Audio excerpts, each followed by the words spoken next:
من الشيطان الرجيم. وإذ غدوت من أهلك تبوئ المؤمنين مقاعد للقتال والله سميع عليم. إذ هم الطائفتان منكم أن تفشلا والله وليهما وعلى الله فليتوكل المؤمنون. ولقد نصركم الله ببدر وأنتم أذلة فاتقوا الله لعلكم تشكرون. إذ تقول للمؤمنين ألن يكفيكم أن يمدكم ربكم ب3,000 من الملائكة منزلين؟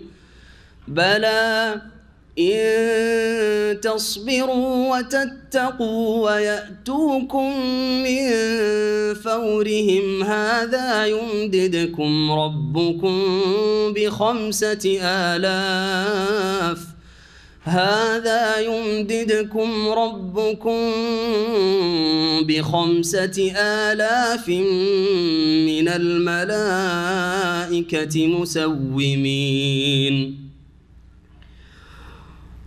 وما جعله الله إلا بشرى لكم ولتطمئن قلوبكم به وما النصر إلا من عند الله العزيز الحكيم. ليقطع طرفا من الذين كفروا أو يكبتهم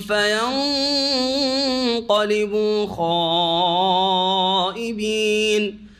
ليس لك من الأمر شيء أو يتوب عليهم أو يعذبهم فإنهم ظالمون. ولله ما في السماوات وما في الأرض يغفر لمن يشاء ويعذب من يشاء والله غفور رحيم. يا أيها الذين آمنوا لا تأكلوا الربا أضعافا مضاعفة واتقوا الله لعلكم تفلحون. واتقوا النار التي أعدت للكافرين وأطيعوا الله والرسول لعلكم ترحمون. وسارعوا إلى مغفرة من ربكم وجنة عرضها السماوات والأرض أعدت للمتقين الذين ينفقون في السراء والضراء والكاظمين الغيظ والعافين عن الناس والله يحب المحسنين. والذين إذا فعلوا فاحشة أو ظلموا أنفسهم ذكروا الله فاستغفروا لذنوبهم ومن يغفر الذنوب إلا الله ولم يصروا على ما فعلوا وهم يعلمون. أولئك جزاؤهم مغفرة من ربهم وجنات تجري من تحتها الأنهار خالدين فيها ونعم أجر العاملين قد خلت من قبلكم سنن فسيروا في الأرض فانظروا كيف كان عاقبة المكذبين هذا بيان للناس وهدى وموعظة للمتقين ولا تهنوا ولا تحزنوا وأنتم الأعلون إن كنتم مؤمنين إن يمسسكم قرح فقد مس القوم قرح مثله وتلك الأيام نداولها بين الناس وليعلم الله الذين آمنوا ويتخذ منكم شهداء والله لا يحب الظالمين وليمحص الله الذين آمنوا ويمحق الكافرين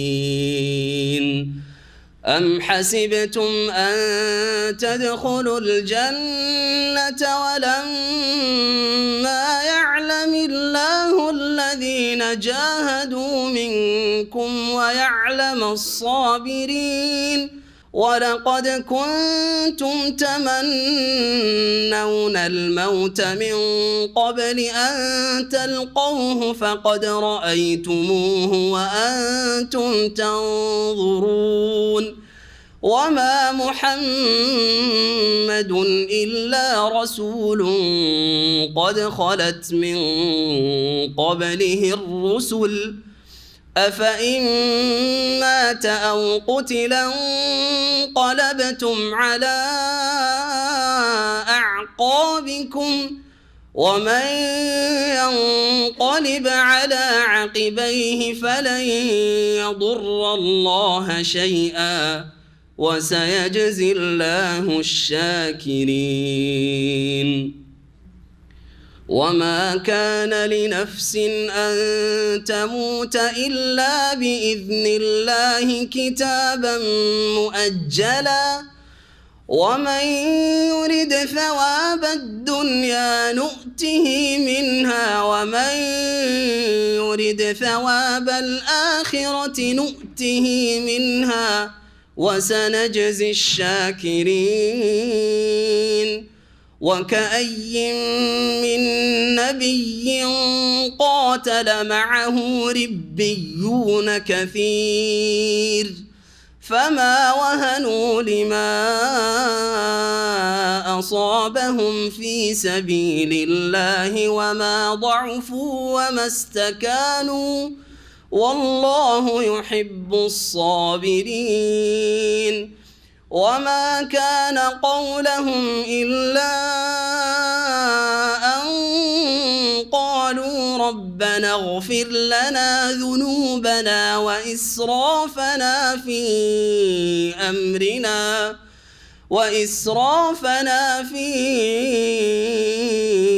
أمرنا وثبت أقدامنا وانصرنا على القوم الكافرين فآتاهم الله ثواب الدنيا وحسن ثواب الآخرة والله يحب المحسنين. السلام عليكم ورحمة الله وبركاته. بسم الله الرحمن الرحيم الحمد لله رب العالمين والصلاة والسلام على سيد المرسلين نبينا محمد وعلى آله وصحبه أجمعين أما بعد فأعوذ بالله من الشيطان الرجيم وإذ غدوت من أهلك تبوئ المؤمنين مقاعد للقتال والله سميع عليم إذ همت طائفتان منكم أن تفشل والله وليهما وعلى الله فليتوكل المؤمنون. মহান আল্লাহর সমস্ত প্রশংসা যে আল্লাহ পাক রব্বুল আলামিন মুমিনদেরকে সম্মানিত করেন আর কাফের জালেমকে মহান আল্লাহ লাঞ্ছিত করে। সালাত এবং সালাম নাজিল করেন এই মুহাম্মদুর রাসূলুল্লাহ সাল্লাল্লাহু আলাইহি ওয়াসাল্লামের প্রতি, যাকে এবং যার সাথী সঙ্গীগণকে আল্লাহ রাব্বুল আলামিন সম্মানিত করেছেন দুনিয়া এবং আখিরাতে। যারা তার নিয়ে আসা দ্বীনকে সাহায্য করেছে, দ্বীনের খেদমত করেছে, আল্লাহ তাদেরকে সম্মানিত করেছেন। আর যারা দ্বীনের বিরোধিতা করেছে তাদেরকে আল্লাহ রাব্বুল আলামিন লাঞ্ছিত করেছেন এবং লাঞ্ছিত করবেন। আমাদের তাফসীর সূরা আলে ইমরানের আয়াত নম্বর 121 থেকে হবে। এই আয়াত নম্বর 121 থেকে শুরু করে বেশ কিছু আয়াতে উহুদ যুদ্ধের ঘটনা বর্ণনা করা হয়েছে, যা সংক্ষেপে কোরআন কারীমে রয়েছে। বিভিন্ন দিক শুধু উল্লেখ করা হয়েছে বা ইঙ্গিত করা হয়েছে বিভিন্ন দিকে। আর ঘটনা সম্পর্কে গত সপ্তাহে বলেছিলাম কিছু কথা, আশা করি সেই কথাগুলি যথেষ্ট।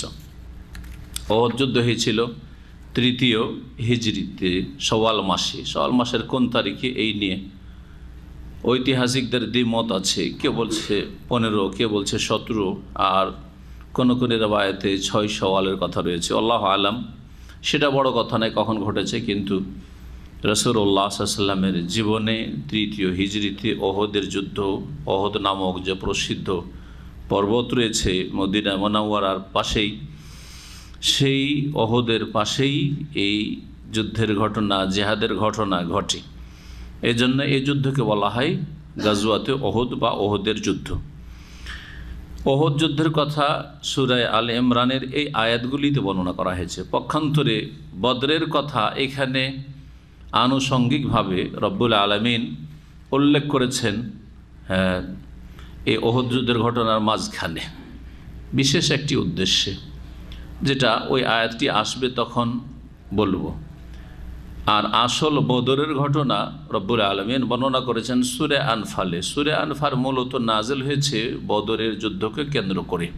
ইয়াসআলুনাকা আনিল আনফাল, গনিমত সম্পর্কে যে বিধিবিধান রয়েছে তা দিয়ে শুরু হয়েছে। আর তারপরে আয়াত নম্বর 5 থেকে শুরু করে বেশ কিছু আয়াতে রব্বুল আলামিন এই বদরের যুদ্ধের কথা বর্ণনা করেছেন। সুতরাং কোরআনের আলোকে যারা বদর এবং উহুদ সম্পর্কে জানতে চাইবেন তাদের জন্য এই ভূমিকাটুকু সহজ করে দেবে। বদর যুদ্ধ সম্পর্কে সূরা আনফাল পড়তে হবে, আর উহুদ যুদ্ধ সম্পর্কে সূরা আলে ইমরানের এই আয়াতগুলি পড়তে হবে। মহান আল্লাহ ইরশাদ করছেন, ওয়াইজ গাদাউতা মিন আহলিকা তুবাউউল মুমিনিনা মাকাইদা লিল কিতালি ওয়াল্লাহু সামিউন আলিম। স্মরণ করো হে নবী মুহাম্মদ সাল্লাল্লাহু আলাইহি সাল্লাম, যখন তুমি তোমার পরিবার থেকে ভোরে ভোরে বেরিয়েছিলে, সকাল সকাল বেরিয়েছিলে।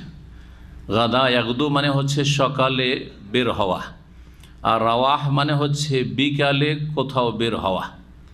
আরবরা আজকালকার মাতৃভাষায় শুধু ওই বিকালে শব্দটিকে ব্যবহার করে যাওয়া বা বের হওয়ার ক্ষেত্রে। এই জন্য কী বলে রুহ। রুহ মানে আমরা যারা এখানে থাকার প্রবাসী এই ভাষা ছাড়া আর কিছু জানে। রুহ মানে কি? রো মানে যাও। সকালে গেল রুহ, রাতে গেল রুহ, আর বিকালে গেলেও রুহ, তাই না? তো রুহ মানে আসলে বিকালে যাও। হ্যাঁ, রাহায়া রুহ থেকে রাওয়াহ। রাওয়াহ বৈকালে গমন কে বলা হয়, আর সকালে গমন, সকালে কোথাও বের হওয়াকে বলা হয় গদু বলা হয়। বিল গদু ওয়াল আসাল, সকাল এবং বিকাল কোরআনে কারিমে রয়েছে। জি হ্যাঁ, গদুহা শাহরুন ওয়া রাওয়াহুহা শাহরুন। সুলাইমান আলাইহিস সালাম সকালবেলা 1 মাসের পথ বাতাসে ভ্রমণ করতেন। বাতাসে তার রাজত্ব নেতৃত্ব ছিল। রাওয়াহুহা শাহরুন, আর বৈকালে 1 মাসের পথ তিনি ভ্রমণ করতেন। জি, গদু সকালবেলা বলা হয়েছে এখানে, আর রাওয়াহ বলা হয়েছে বৈকালের ভ্রমণকে। এখানে গদু থেকে গাদাউতা ব্যবহার করা হয়েছে। ওয়াইদ গাদাউতা মিন আহলিকা, হে নবী স্মরণ করো তুমি ওই সময়কালকে বা ঘটনাকে যখন তুমি ভোরবেলা তোমার পরিবার পরিজন থেকে, স্ত্রী মেয়েদের আত্মীয় স্বজন ছেড়ে তুমি ভোরে ভোরে বেরিয়েছিলি। কি উদ্দেশ্যে? তুবাউউল মুমিনিন, মুমিন মুসলিমদেরকে, তোমার সাথী সঙ্গীদেরকে, ইমানদারদেরকে মোতায়েন করার উদ্দেশ্যে বিশেষ বিশেষ স্থানে, লিল কেতা মাকায়েদ আলিল কেতাল যুদ্ধের উদ্দেশ্যে, যুদ্ধের বিশেষ বিশেষ স্থানে মোতায়েন করার উদ্দেশ্যে বা সংস্থাপিত করার উদ্দেশ্যে, যে এখানে অমুক থাকবে, এখানে অমুক থাকবে, এখানে 50 জন এই পাহাড়ের ওপর থাকবে। যুদ্ধের যে নকশা সেটাকে 5 ভাগে ভাগ করা হয়েছে। জেহাদ ফি সাবিলিল্লাহ, নবী সাল্লাল্লাহু আলাইহি সাল্লামের যতগুলি জেহাদ রয়েছে 5 ভাগে ভাগ করা হয়েছে সেনা দলকে। একটা হচ্ছে মুকদ্দমাতুল জৈশ, আরেকটা হচ্ছে মায়মানা, মায়সারা, আর একটা হচ্ছে কলব, আর একটা হচ্ছে সাকা। জি, এই 5 ভাগে ভাগ করা হয়েছে। এটা হচ্ছে রণকৌশল। মুকদ্দমা যারা অগ্রণী ভূমিকা পালন করবে আগের দিকে থাকবে, আর ডান দিকে থাকবে কে, বাম দিকে কে থাকবে, মাইমানা এবং মাইসারা, ডান দিক বাম দিক। আর কাল মানে মিডিলে কারা থাকবে, কোন সেনারা থাকবে, আর সাকার পেছনে কারা থাকবে প্রোটেকশনের জন্য।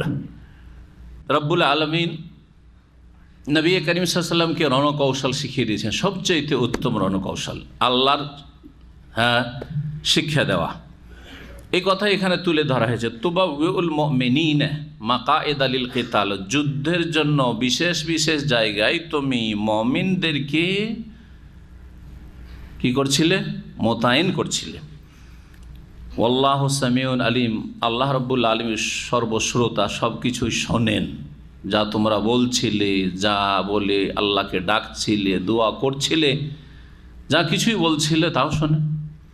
আর আলিম সব কিছু জান, যা তোমাদের অন্তরে ছিল বা তোমাদের কাজে কর্মে ছিল, তাও আল্লাহ সব কিছুই জানেন, সর্বজ্ঞ। সকাল সকাল রাসূলুল্লাহ সাল্লাল্লাহু আলাইহি ওয়াসাল্লাম ওহুদের যুদ্ধের উদ্দেশ্যে কতজন সাহাবায়ে কেরামকে নিয়ে বেরিয়েছিলেন? 1000 নিয়ে বেরিয়েছিলেন। মাঝ রাস্তায় সৌত নামক একটি স্থানে, যেই জায়গাটি আমাদেরকে দেখানো হয়েছিল এক সময় ছাত্রকালে মদিনায়, এখনও সেই জায়গাটি প্রসিদ্ধ রয়েছে মদিনাবাসীর কাছে। মদিনার লোকেরা জানে যে এই জায়গায় মুনাফিকরা আসার পরে ওখান থেকে ফিরে গেছিল বাহানা করে, আমাদের কথা পরামর্শ যখন নেওয়া হলো না, আমরা যাব না। এখান থেকে 300 ফিরে গেল মুনাফিক। তাদের নেতৃত্ব দিল ইবনে উবাই, মুনাফিকদের নেতারা ইসুল মুনাফিকিন এই উম্মতের। বাকি থাকলো কতজন? 700 জন সাহাবায়ে কেরামদেরকে নিয়ে রাসূলুল্লাহ সাল্লাল্লাহু আলাইহি সাল্লাম ওহদের প্রান্তে পৌঁছলেন। আর জিহাদ সেখানে শুরু হলো আর সমাপ্তি হলো। যখন এই রাস্তা থেকে 300 জন ফিরে গেল, আনসারদের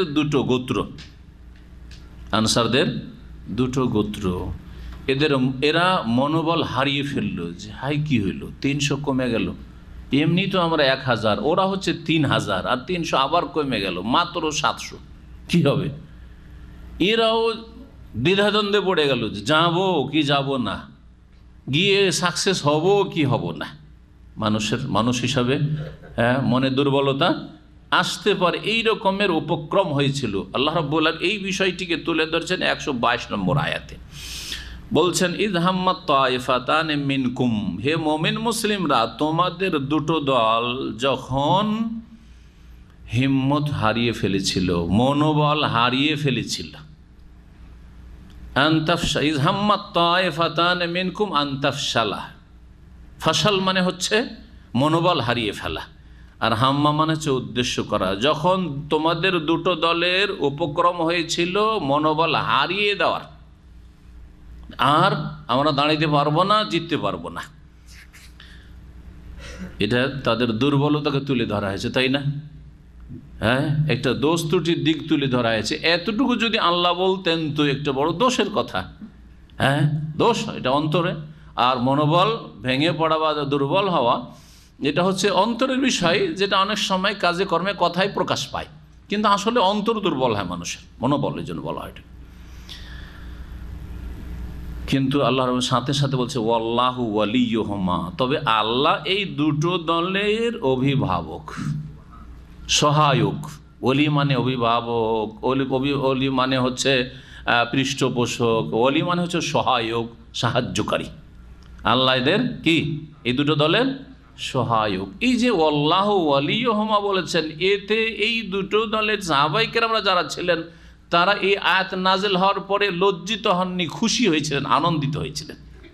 যে আল্লাহ আমাদের মনের কথা অন্তর্যামী জেনে নিয়েছেন যে এদের মন দুর্বল হয়ে গেছে, কিন্তু তারপর আল্লাহ বলছেন যে তোমাদের মনোবল দুর্বল হলে তোমরা ফিরে আসনি মুনাফিকদের মতো, আল্লাহ তোমাদের সহায়ক হয়েছেন।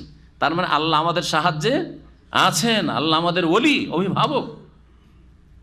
এতে বড়ই আনন্দিত হয়েছেন। এই মর্মে একটি রেওয়ায়েত রয়েছে হাদিসে। এই রেওয়ায়েতটি সহিহ বুখারীতে রয়েছে।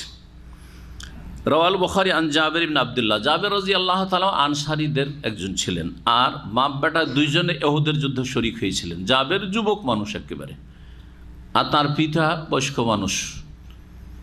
এই যুদ্ধে 70 জন সাহাবায়ে কেরাম যে শহীদ হয়েছে তাদের একজন ছিলেন তার পিতা আব্দুল্লাহ রাদিয়াল্লাহু তাআলা আনহু, আর ছোট ছোট অনেক মেয়েরাই ছিল, একমাত্র এক ছেলেই জাবের।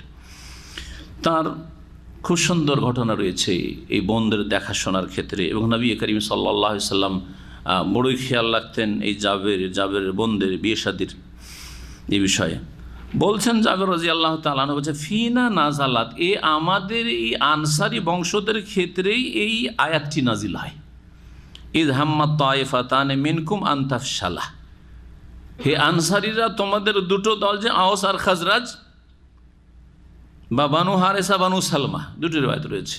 একদল তাফসীরকার বলছেন আওস এবং খাজরাজ এই দুটো দল মিলে আনসারি, আর কেউ কেউ বলেছে যে বানু হারেসা একটা বড় গোত্র ছিল আর বানু সালমা বড় গোত্র। বানু সালমার এলাকা ওই যে কিবলাতের মসজিদের এলাকায়, এই জন্য মসজিদ বানু সালমা বলা হয়। হয়তো প্রাচীন যুগে কিবলাতের নাম হওয়ার আগে এই মসজিদকে মসজিদ বানু সালমা বলা হয়তো। এই দুটো গোত্র কি হয়েছিল, মনোবল হারিয়ে ফেলার উপক্রম হয়েছিল।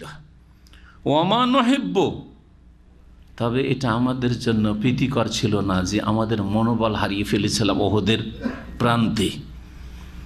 ওমা ইয়াসুরুনি আন্নাহা লাম তানজিল লিকাউলিল্লাহি তাআলা ওয়াল্লাহু ওয়ালিয়ুহুমা, এই প্রথম কথাটি শুনলে তো কেউ চাইবে না যে আল্লাহ আমাদের কথা বলছেন যে তোমরা মনোবল হারিয়ে ফেলেছিলে, কিন্তু এটাও আমরা চাইনি বা চাই না যে এইরকম আয়াত না নাজিল হোক, বরং নাজিল হওয়াটাই ভালো হয়েছে।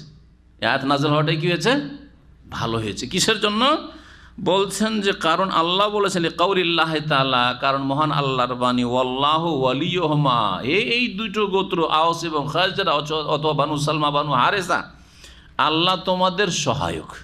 আল্লাহ তোমাদের সহায়ক, আল্লাহ তোমাদের সাথে আছেন।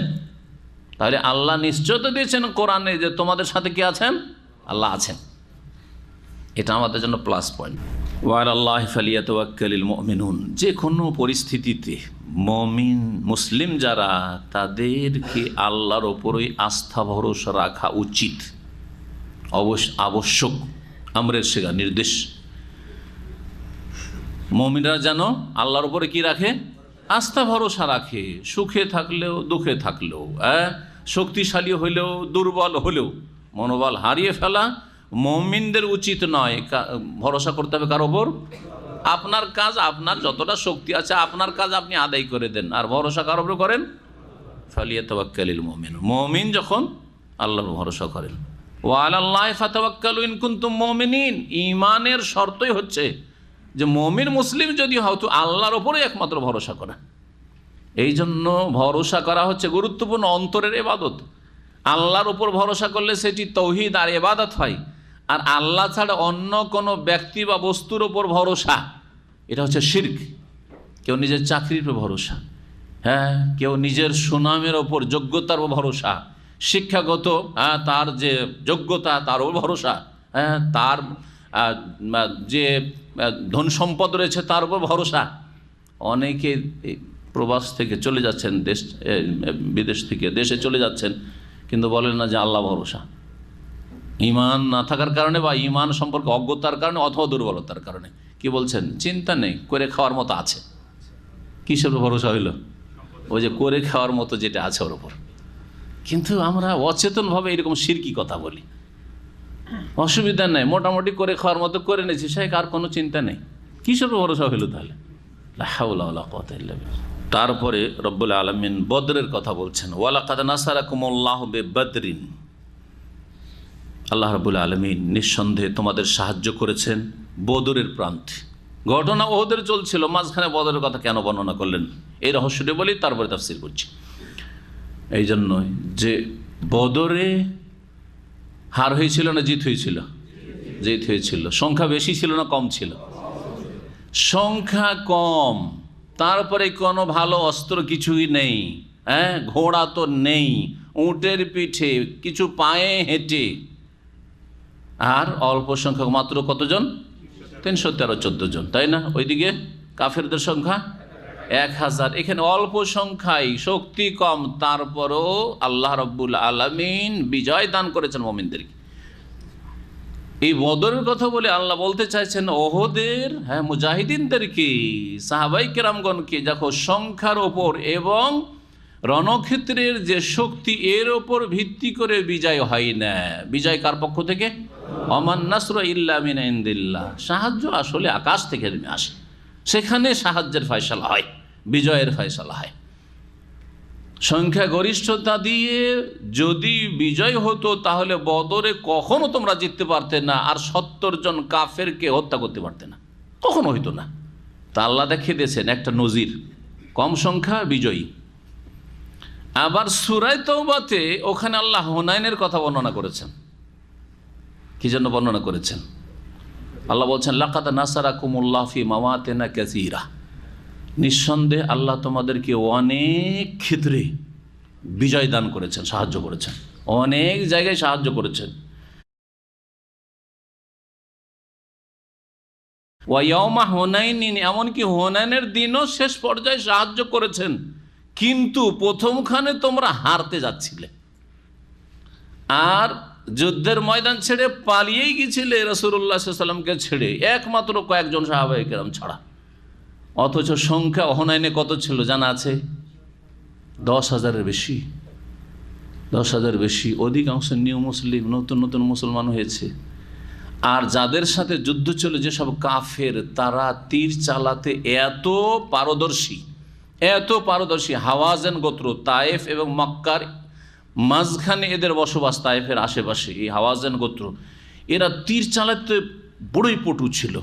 যখন তীর মুষলধার বৃষ্টির মতো বর্ষণ শুরু হলো তীরের, তখন হতভম্ব সাহাবায়ে কেরামগণ।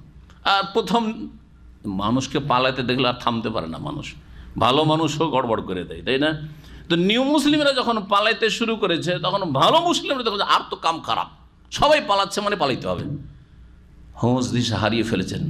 অথচ 10,000, 313 জিতছেন বদরে, আর এখানে 10,000 হেরে মাঠ ছেড়ে পালিয়ে যাচ্ছে রাসূলুল্লাহ সাল্লাল্লাহু আলাইহি ওয়াসাল্লাম একা, তার চারিদিকে মাত্র কয়েকজন সাহাবায়ে কেরাম, এবং বলছে এলাইয়া ইবাদাল্লাহ, এলাইয়া ইবাদাল্লাহ, এলাইয়া ইবাদাল্লাহ, আমার দিকে ফিরে আসো। কোথায় আল্লাহর বান্দারা পালাচ্ছ? কোথায় আল্লাহর বান্দা তোমরা পালাচ্ছ কেন? রাসূলুল্লাহ সাল্লাল্লাহু আলাইহি ওয়াসাল্লাম একাই আগে বাড়ছেন। এটা হচ্ছে আসল তাওয়াক্কুল। কারণ আগে বাড়লে যে মত তাড়াতাড়ি চলে আসবে, আর পালিয়ে গেলে মতটাকে পিছিয়ে দিতে পারবো, এইটা তকদিরের প্রতি ইমানের খেলাফ। আসলে মতের আগে পরে হবেই না আপনার। যদি তাই হতো তো সবচাইতে বেশি জেহাদে নেতৃত্ব দিয়েছেন, লড়াই করেছেন খালিদ বিন ওয়ালিদ রাদিয়াল্লাহু তাআলা আনহু ইসলাম কবুলের পরে। তারপরে শেষখানে বিছানায় মারা যাচ্ছেন আর কাঁদছেন যে হাই রে, আমার সামনে কত লোক শহীদের মর্যাদা পেল, আর আমি এত হতভাগা যে আমি শহীদ হইতে পেলাম না, কাপুরুষের মতো বিছানায় মারা যাচ্ছি। অথচ তার মাধ্যমে রব্বুল আলামিন বিশাল বিশাল দেশ, জি, পারস্য সাম্রাজ্য, একটু বড় পরাশক্তি, সেই শক্তি শীর্ণত করে দিল। কিন্তু সুবহানাল্লাহ, বিছানায় মত। তাহলে বোঝা গেল যে কি, মওতের ফয়সালা আল্লাহ করে রেখেছে, ওর আগেও হবে না পরে হবে না। আপনি যতই সতর্ক থাকেন, যতই সতর্ক থাকেন, বাঁচবেন, সময় বাড়িয়ে নিতে পারবেন। যত এক্সারসাইজ করেন, অনেক আছে এক্সারসাইজ করে বয়স বাড়বে নাকি? হ্যাঁ, তবে তদবির করতে হবে না, এটাও ভুল কথা। তদবির করেন, আপনি তদবির করেন, আগে আল্লাহর সাথে সম্পর্ক করেন। নামাজ ফজর পড়েন না, কিন্তু ফজরের সময় দেখেন দৌড়াদৌড়ি করছে, হাঁটাহাঁটি করছে, অথচ জাতিতে মুসলমান। জি, ওদের জন্য বলছি বিশেষ করে, যে শরীর চর্চা করে আর ব্যায়াম করে সুস্থ থাকবো। আরে সুস্থ অসুস্থ সেটাও তো তকদিরে লেখা আছে, কিন্তু তার মানে এই না যে আমি ব্যায়াম করবো না, আল্লাহ ভরসা না, কর্ম করে আল্লাহ ভরসা। আমি খাবার খাবো না, আল্লাহ ভরসা, এটা করেন কি? রোজগার করবো না, আল্লাহ ভরসা, টাকা থাকলে চলে আসে ভাগ্যে, করেন কি? তা করেন ওই রকম শরীর চর্চা করেন, কিন্তু আগে দিন ঠিক রেখে, আল্লাহর হক ঠিক রেখে, মানুষের হক ঠিক রেখে, তারপরে শরীরের হক আছে, শরীরকে হক দেন। শরীরের হক হচ্ছে পূর্ণ ঘুম দিতে হবে, শরীরের হক হচ্ছে শরীর চর্চা করতে হবে, শরীরের হক হচ্ছে শরীরের জন্য ক্ষতিকর যেগুলো খাদ্য পরিমাণের দিক থেকে বা ধরনের দিক থেকে, সেগুলি থেকে বাঁচতে হবে, অ্যাভয়েড করতে হবে, সেগুলো ইত্যাদি ইত্যাদি। আল্লাহর উপরে ভরসা তদবিরের পরিপন্থী নয়। কি বুঝলেন? আল্লাহর উপরে ভরসা মানে তদবির করবেন না, এমনটা নেই। আর তদবির করছেন, চেষ্টা করছেন সুরক্ষিত থাকার, সুস্থ থাকার, সেই জন্য আপনার আল্লাহর ভরসা না, এটাও ভুল কথা। এই জন্য তাওয়াক্কুল হচ্ছে অন্তরের বিষয়। কিসের বিষয়? অন্তরের ভরসা থাকবে আল্লাহর উপর, যে আল্লাহ রিজিক দাতা। এই রিজিকের জন্য আল্লাহ যে কোথায় কি উপায়ে রিজিক দিবেন সেটা আমার থাকলেও হইতে পারে, আবার থেকেও না হইতে পারে। থেকেও কি হইতে পারে, না হইতে পারে। আবার কোনো বাহ্যিক উপায় দেখছে না, তারপরে কোনো উপায় হয়ে যেতে পারে। মুসাব্বিবুল আসবাব একমাত্র আল্লাহ। কোনখান থেকে আল্লাহ যে ওয়ার জুকমিন হাইসুল আয়াত, কল্পনা করতে পারেন যে এই সোর্স থেকে রুজি আসবে। জমি জায়গার ভরসা করে, জমি জায়গা থেকে রুজি এলো না, সব বন্যাতে ডুবে সব শেষ। কিন্তু রিজিক আসলে আর এক রাস্তা দিয়ে, কল্পনা করতে পারেননি আপনি। হুনাইনে আল্লাহ বলছেন ইজ আজাবাতকুম কাসরাত ওয়া ইয়াউমা হুনাইনিন, আর হুনাইনের দিনও আল্লাহ সাহায্য শেষ পরিণামে করেছেন। ইজ আজাবাতকুম কাসরাতুকুম, যখন তোমাদের সংখ্যাধিক্য তোমাদেরকে চমৎকৃত করেছিল, আনন্দিত হয়েছিলে যে এত সংখ্যায় আজকে আমরা হারবো না। কিছু কিছু সাহাবীরা এইরকম মন্তব্য করে, আজকে হারবো না, কারণ 10,000 সংখ্যা আমাদের। আল্লাহ বলছে যে হারবি না, সংখ্যা দিয়ে জিতবি তো। বদরে কোন সংখ্যা তোদের ছিল, এই কথা কেন বললি? আল্লাহ এই কথা ধরলেন, পালাইতে শুরু করলো সব, যখন তীর বর্ষণ হইল। ফালাম তুগনি আনকুম শাইআ, এই তোমাদের সংখ্যাধিক্য কোনো লাভে আসেনি, কাজে আসেনি। আল্লাহ বলছে কোনো কাজে আসেনি তোমাদের। ওয়াদাকাত আলাইকুমুল আরদু বিমা রাহাবাত, এত জমিন প্রশস্ত সত্ত্বেও তোমাদের জন্য সংকীর্ণ সংকুচিত হয়ে গেছিল। সুম্মা ওয়াল্লাইতুম মুদবিরিন, আর কাফেরদেরকে পিঠ দেখে পালাইতে শুরু করেছিল তোমরা। আল্লাহ বলছেন সুম্মা আনজালাল্লাহু সাকিনা, তারপর আল্লাহ প্রশান্তি নাজিল করলেন, আর তোমাদেরকে এমন সেনাবাহিনী দিয়ে শক্তিশালী করলেন যে তোমরা যা দেখো না, এবং তোমাদেরকে আবার জিতালেন। সব আল্লাহ পাক করলেন। তাহলে ভরসা কার উপর করতে হবে? আল্লাহর উপর, সংখ্যার ওপর না। এই দুটো ঘটনায় বড় শিক্ষা রয়েছে, দুটো ঘটনায়। এই জন্য এখানে বদরের কথা আল্লাহ নিয়ে এসেছেন ওহদের সাহাবাই কেরামদেরকে শেখানোর জন্য। দেখো গত বছরে 2য় হিজরিতে বদর হইল, ওখানে তোমাদের কি সংখ্যা ছিল? 300 চলে গেল, ওতে পেরেশানি কি জন্য? তোমরা তো 300ই ছিল গত বছর, তাও আল্লাহ জিতালেন তোমাদেরকে। এখন তো 700 আছো, এখন তো কিছুটা উন্নতি হয়েছে। ওয়ালাকাদ নাসারাকুমুল্লাহু বিবাদরিন ওয়া আনতুম আযিল্লাহ, আর নিঃসন্দেহে আল্লাহ তোমাদের সাহায্য করেছেন বদরের প্রান্তে, অথচ তখন তোমরা কি ছিলে? বড় হীন অবস্থায় ছিলে, বড়ই দুর্বল ছিলে তোমরা। আযিল্লাহ জালিলুনের বহু বচন, জালিল মানে লাঞ্ছিত হয়। এখানে লাঞ্ছিত শব্দটি প্রযোজ্য নয়, বরং মানুষ মুসলিম দুর্বল হইলেও সে লাঞ্ছিত না, কাফের লাঞ্ছিত। জালিলের আরেকটি অর্থ হয়, একটা শব্দে যখন দুটো অর্থ হবে, কোন খারে কোনটার প্রয়োগ চলবে সেটা একজন জ্ঞানী মানুষকে, একজন আলেমকে বাছাই করে নিতে হবে। বোঝা গেছে কিনা? এখানে ওই রকম ওয়ান্তুম আজিল্লা, জালিল মানে হচ্ছে দুর্বল, আরেকটি অর্থ। একটা হচ্ছে লাঞ্ছিত, আরেকটা হচ্ছে দুর্বল ছিলে তোমরা, অসহায় ছিলে তোমরা বদরে। ওয়ান্তুম আজিল্লা, যেমন দল্লা, দল্লা মানে গুমরা হওয়া। গুমরা কথাটি বাংলায় আমাদের সমাজে খারাপ না ভালো? খারাপ, তাই না? খারাপ কিনা? জি, গাওয়া খারাপ, গুমরা হওয়া, গুমরা হওয়া খারাপ, ঠিক কিনা? জি জি জি। আল্লাহ রাব্বুল বলছেন ওয়াজাদাকা দাল্লান ফাহাদা, মুখস্থ আছে সূরা, তাই না? ওয়াদুহা ওয়াল্লাইলি ইযা সাজা, আল্লাহ বলছেন ওয়াজাদাকা দাল্লান, হে নবী তোমাকে আল্লাহ দল পেয়েছেন, ফাহাদা অতবার তোমাকে রাস্তা দেখিয়েছেন। দল মানে দুটো অর্থ হয় বাংলায়, একটা হচ্ছে গোমরা পথভ্রষ্ট হওয়া, আর একটা হচ্ছে দিশেহারা হওয়া। কি কি বললাম? দিশেহারা। নবীর ক্ষেত্রে যদি গোমরা বললে ছোটোখাটো মৌলভী সাহেব 2-3 হরফ পড়ে বলতে বেশি পারে বলতে শুরু করেন, আর এক লোক তর্জমা করতে গিয়ে বলছে ওয়াজাদাকা দাল, আল্লাহ তোমাকে গুমরা পেয়েছেন। মায়ের খাওয়ার কাজ করে বসে আছে।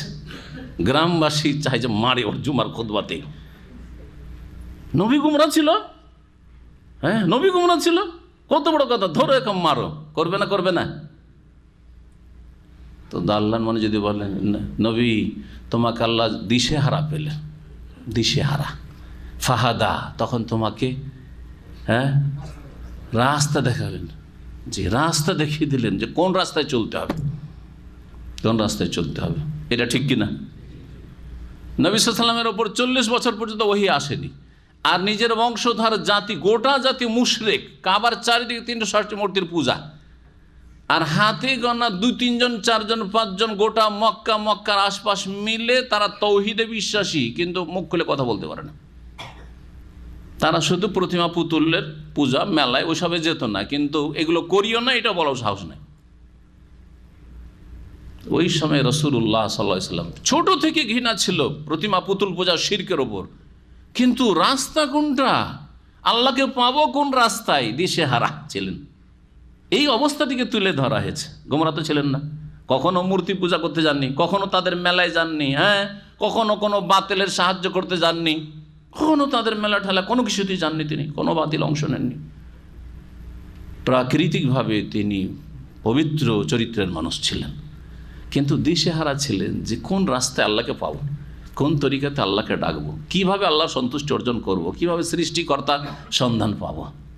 ওহীর মাধ্যমে ফাহাদা, আল্লাহ রাস্তা দেখিয়ে দিলেন, রাস্তা দেখিয়ে দিলেন। জি ওই রকমই এখানে আনতুম আজিল্লা, যখন তোমরা কি ছিলে, অসহায় ছিলে, দুর্বল ছিলে, ফাত্তাকুল্লাহ, সুতরাং আল্লাহকে ভয় করো, যিনি আল্লাহ তোমাদের সাহায্য করে থাকেন, বদরে সাহায্য করেছেন, লাআল্লাকুম তাশকুরুন, যাতে করে তোমরা কৃতজ্ঞ হতে পারো, শুকরগুজার হতে পারো।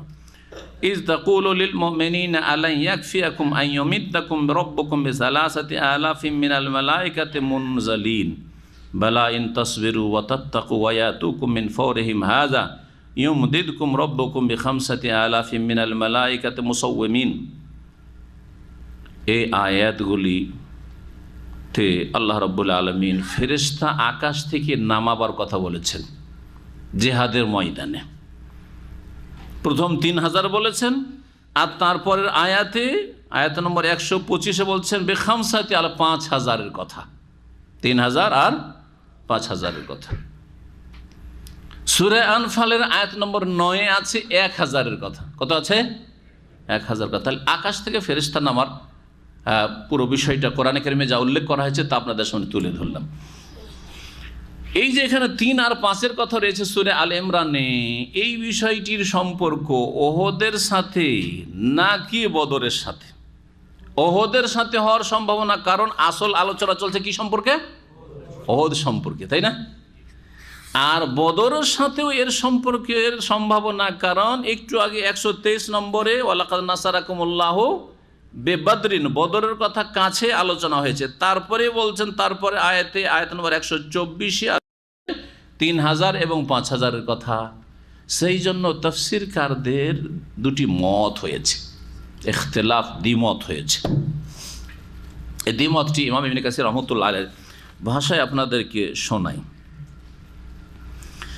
বলছেন যে ইখতিলাফাল মুফাসসিরুনা ফি হাযাল ওয়াদ, আল্লাহ রাব্বুল আলামিন যে এখানে ওয়াদা করছেন যে তোমাদের জন্য কি যথেষ্ট হবে না যে আল্লাহ 3000 দিয়ে বা 5000 দিয়ে সাহায্য করবেন ফেরেশতা নামিয়ে, এই ওয়াদা হালকানা ইয়ামা বদরিন, এটা কি বদরের ঘটনা, আও ইয়ামা ওহদিন, না ওহদের ঘটনা, এই 3000 ফেরেশতা আকাশ থেকে নেমে আসা অথবা 5000-এর।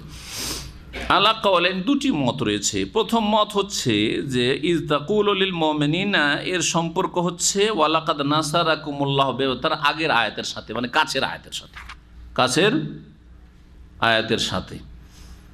তার মানে আল্লাহ তোমাদের বদরে সাহায্য করেছেন যখন তোমরা হীনবল ছিলে, আল্লাহকে ভয় করো যাতে করে শুকরগুজার হইতে পারো। আর যখন হে নবী তুমি মুমিনদেরকে বলছিলে যে তোমাদের জন্য কি যথেষ্ট নয় যে তোমাদের রব 3000 দিয়ে সাহায্য করবেন, কোথায়? বদরে। প্রথম উক্তি হচ্ছে বদরে, 3000 বলার পর বলছেন হ্যাঁ ধৈর্য ধরো, আর যদি তাকওয়া অর্জন করো, মুত্তাকি হও, তাহলে আর তারপরে যদি দেখো যে দুশমন দ্রুত বেগে আক্রমণ করে আসছে, ইয়ুমদিদকুম রব্বুকুম বিখামসাতি আলাফি মিনাল মালায়েকা, তোমাদের আল্লাহ সাহায্য করবেন 5000 চিহ্নিত ফেরেশতা দিয়ে, এমন ফেরেশতা দিয়ে তারা চিহ্নিত থাকবে, বিশেষ তাদের চিহ্ন থাকবে, এইরকম ফেরেশতা দিয়ে আল্লাহ রাব্বুল আলামিন সাহায্য করবে। এখানে আরেকটি কথা বলি, এই একটি ফেরেশতা গোটা আসমান জমিনকে উল্টে পাল্টে দেওয়ার জন্য যথেষ্ট, ঠিক না? তো আল্লাহ এরকম 1000 অথবা 3000 বা 5000 পাঠাবে, দরকারটা কি? নিষ্প্রয়োজন না? কি দরকার? জি, বিভিন্ন হিকমত হতে পারে, কিন্তু তারা এসছেন মানুষের রূপে। তাফসীরকাররা বলছেন তারা এসছেন মানুষের রূপে এসছেন। মানুষের রূপে যখন এসছেন তখন মানুষের মতো সংখ্যা দেখানো প্রয়োজন। এমনিতে আল্লাহ রাব্বুল আলামিন যদি ফেরেশতাকে পাঠান অদৃশ্য করে অথবা মানুষের রূপে নয়, তো এক ফেরেশতা সারা জমিনকে উল্টে পাল্টে দেওয়ার জন্য, ধ্বংস করার জন্য যথেষ্ট। একটা ডানার ধাক্কাতে, জিবরাইল আলাইহিস সালাম ডানার ধাক্কাতে সারা পৃথিবীকে ধ্বংস করে ছাড়বে। ৬৬টি ডানা রয়েছে, ওয়ালাহু সিত্তু মিয়াতু জানাহ, ৬৬টি ডানা, একটি ডানা যথেষ্ট ধ্বংস করার জন্য। এত শক্তিশালী সৃষ্টি রব্বুল আলামিনের এই ফেরেশতা মালায়েকা। কিন্তু মানুষ রূপে যখন পাঠিয়েছেন তখন মানুষের সংখ্যা হিসাবে পাঠাইতে হবে, ঠিক না? যেমন মালাকুল মউত মুসা আলাইহিস সালামের যখন রূহ কবজ করার জন্য এসেছিলেন তখন মানুষের রূপে এসেছিলেন। আপনাকে যদি মানুষের রূপে এসে কেউ গলা টিপে ধরে তো মারামারি শুরু করে দিবেন না, ঠিক না? মানুষের রূপে যদি মালাকুল মউত আসে আর গলাটা টিপে ধরে, এই তাহলে মারামারি শুরু করে দেবেন, বলছেন ওকে মেরে ফেলবো আমি, আমাকে তুই মারবি, তাই না? জি, কিন্তু ফেরেশতা আসছে আর জান কবজ করে নিয়ে চলে যাচ্ছে, আপনিও অসহায়, আপনার গোটা বংশ অসহায়, গোটা হাসপাতালের টিম অসহায়, মেডিকেল টিম, তাই না? কিছু করতে পারছেন। তারপরে আল্লাহ রাব্বুল আলামিন এই যে সংখ্যা পাঠিয়েছেন, এতে মুমিনদের জন্য প্রশান্তি যে 1000 ফেরেশতা আমাদের জন্য বদরে নামানো হয়েছে, 1000 ফেরেশতা নামানো হয়েছে, 3000 আল্লাহ ওয়াদা করেছেন, 5000 দরকার হলে 5000 আল্লাহ ওয়াদা করেছেন। আমাদের সংখ্যা কম হলে কি হবে? ঠিক আছে। তারপরে এতে হিকমত এও আছে যে মানুষকে কর্ম করতে হবে, মেহনত করতে হবে, ইসলামের জন্য রক্ত দিতে হবে। এই নয় যে ফেরেশতার উপর, আল্লাহর পরে ফেরেশতা তো আছে, একটা ফেরেশতা পাঠাইলে তো উল্টা পাল্টা রেখে দিবে। আল্লাহ তো ইচ্ছা করলে মক্কাকে উল্টে পাল্টে রেখে দিতেন, সব ওখানেই শেষ হয়ে যেত, তাহলে বদরে আসারই কোথায় সুযোগ পেত আর ওহদে আসারই কোথায় সুযোগ পেত, তাই না? ও তো এগুলো হইতোই না, কিন্তু সব কিছু আল্লাহ করিয়েছেন। আবার খন্দকে পরীক্ষা খননই কেন করাবে, ঠিক না?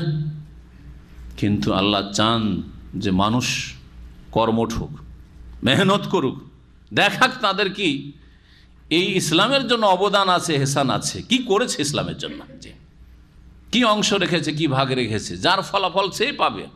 আল্লাহর উপর এহসান করে, আল্লাহর দিনের উপর এহসান করে, নবীর উপর এহসান করেনি, সে নিজের ফলাফল পাবে, তার জন্য কি করতে পেরেছে। সুতরাং নিজেরাকেও মেহনত করতে হবে।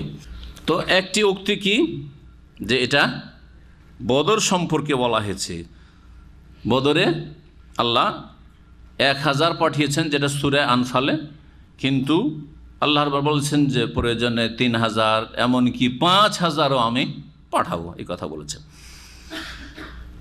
হাসান বসরি, আমের সাহাবী, আরও বেশ কিছু তাবেইন থেকে বর্ণিত এই মতটি, এবং ইমাম ইবনে জারির তাবারি, তাফসির তাবারিতে এই মতটিকে প্রাধান্য দিয়েছেন। অর্থাৎ এই আয়াত 3000 আর 5000 যে আল্লাহর ওয়াদা, সেটা কোন যুদ্ধের জন্য ছিল? বদরের জন্য ছিল। বাস্তবে 1000 নামিয়েছেন, তবে আল্লাহর ওয়াদা ছিল যে দরকার পড়লে 3000, 5000, বা তোমরা যদি এই শর্ত, কিছু শর্ত রয়েছে 3000, 5000 জন্য, পরে বলছি সে শর্তটি আসছে, আয়াতে আসছে, শর্ত আছে, ওই শর্তগুলি পুরা করতে পারো, তাহলে তোমাদের জন্য দরকার হলে 3000, 5000ও দেবো তোমাদেরকে। এই সাহাবাই কেরাম বা সালাফগণ, হাজা ইয়াউমা বদরিন, এটা বদরের দিন ছিল। জি, বদরের দিন আসল ঘটেছিল কি, একটা ঘটনা বর্ণনা করেছে যে মুসলিম যারা মুজাহিদিন, তাদের কাছে সংবাদ পৌঁছিল বদরের দিন, বালাগাহুম ইয়াউমা বদর আন্না কুরজ ইবনে জাবের ইয়মিদ্দুল মুশরিকিন। কুরজ বিন জাবের বলে একজন কাফের বড় নেতা, আর ওর কাছে অনেক জনবল ছিল, যোদ্ধা ছিল তার নেতৃত্বে। ও মক্কার কাফেরদের সাথে সাহায্যের প্রতিশ্রুতি করেছিল যে তোমাদের সাহায্য করব আমি আমার সেনাবাহিনী দিয়ে বা আমার যোদ্ধাদেরকে দিয়ে। ফাশাক্কা যালিকা আলাইহিম, এবং এর বাহাদুরি, এর বীরত্ব আরব দেশে খুব প্রসিদ্ধ ছিল। আরে সে যদি তার সেনাবাহিনী পাঠিয়ে দেয়, যোদ্ধাদেরকে পাঠিয়ে দেয়, তো আমরা দাঁড়াবো কী করে? একটা ভয় আসা। ফাশাক্কা যালিকা আলাইহিম, সাহাবায়ে কেরামদের জন্য আরও এটা বড় পেরেশানি বা চিন্তার কারণ হয়েছিল। ফাআনজালাল্লাহু তাআলা, তখন আল্লাহ এই আয়াত নাযিল করেছেন যে কুরজ বিন জাবের এই কাফের নেতা যদি তার যোদ্ধাদেরকে পাঠায় তো আল্লাহ আসমান থেকে তোমাদের জন্য 3000 পাঠাবেন। যদি সে 3000 পাঠায়, ফেরেশতা 3000, সে কাফের 3000 পাঠাবে সেনাবাহিনী, আল্লাহ ফেরেশতা 3000 হবেন। সে যদি 5000 পাঠায়, 5000 আল্লাহ ফেরেশতা না হবেন। কিন্তু 3000 5000 কি নামিয়েছিলেন না? নামাননি। কেন নামাননি? বলছেন যে এই কুরজ আল্লাহ তার অন্তরে ভীতি সঞ্চার করে দিল, আর এই ভীতি সঞ্চারের মাধ্যমে নবী মুহাম্মদ সাল্লাল্লাহু আলাইহি ওয়াসাল্লাম তার শেষ উম্মতকে সাহায্য করা হয়েছে। নবী সাল্লাল্লাহু আলাইহি ওয়াসাল্লামের যে বৈশিষ্ট্যগুলি হাদিসে আছে, উতিত খামসান, আমাকে 5টি বৈশিষ্ট্য দেওয়া হয়েছে। লাম ইউতাহুন্না আহাদুন ক্বাবলি, আমার পূর্বের কোন নবী কোন উম্মতকে দেওয়া হয়নি। তার একটি হচ্ছে নসিরতু বিররুবে মাসিরাতা শাহরিন, আমাকে সাহায্য করা হয়েছে 1 মাসের দূরত্ব থেকে। কাফের 1 মাসের দূরত্ব আছে, কাছাকাছিও আসেনি। আমরাও যদি তাদের আক্রমণ করি 1 মাস লাগবে, তারাও যদি আমাদের কাছাকাছি আসে 1 মাস লাগবে। তারপরেও কাফেরদের অন্তরে ভীতি সঞ্চার করে, তাদেরকে ভীত সন্ত্রস্ত করে আল্লাহ আমার সাহায্য করেছেন, আমার উম্মতের সাহায্য করেছেন, খাঁটি উম্মতের, আজকালকার উম্মতের না, যারা গোসাউন কা গোসাই সাইল, তারা বন্যার ফেনার মতো, বন্যার ময়লা আবর্জনার মতো খড়কুটা জাল আজকাল বন্যায় ভেসে আসছে, ওই রকম না, এইরকম নয়। সত্যিকার রাসূলুল্লাহ সাল্লাল্লাহু আলাইহি ওয়াসাল্লাম অনুসারী, তৌহিদি জনতা, সুন্নতের অনুসারী, সৎকর্মশীল, ফরাইজ ওয়াজিব আদায়কারী, হারাম নাজায়েজ থেকে বেঁচে থাকা ব্যক্তি, আকীদা, ইবাদত, আখলাক, আমলে উদখুলু ফিস সিলমে কাফা যদি হইতে পারে, তাহলে আল্লাহ এই ওয়াদা করেছেন। আল্লাহ রাব্বুল তা পূরণ করবেন।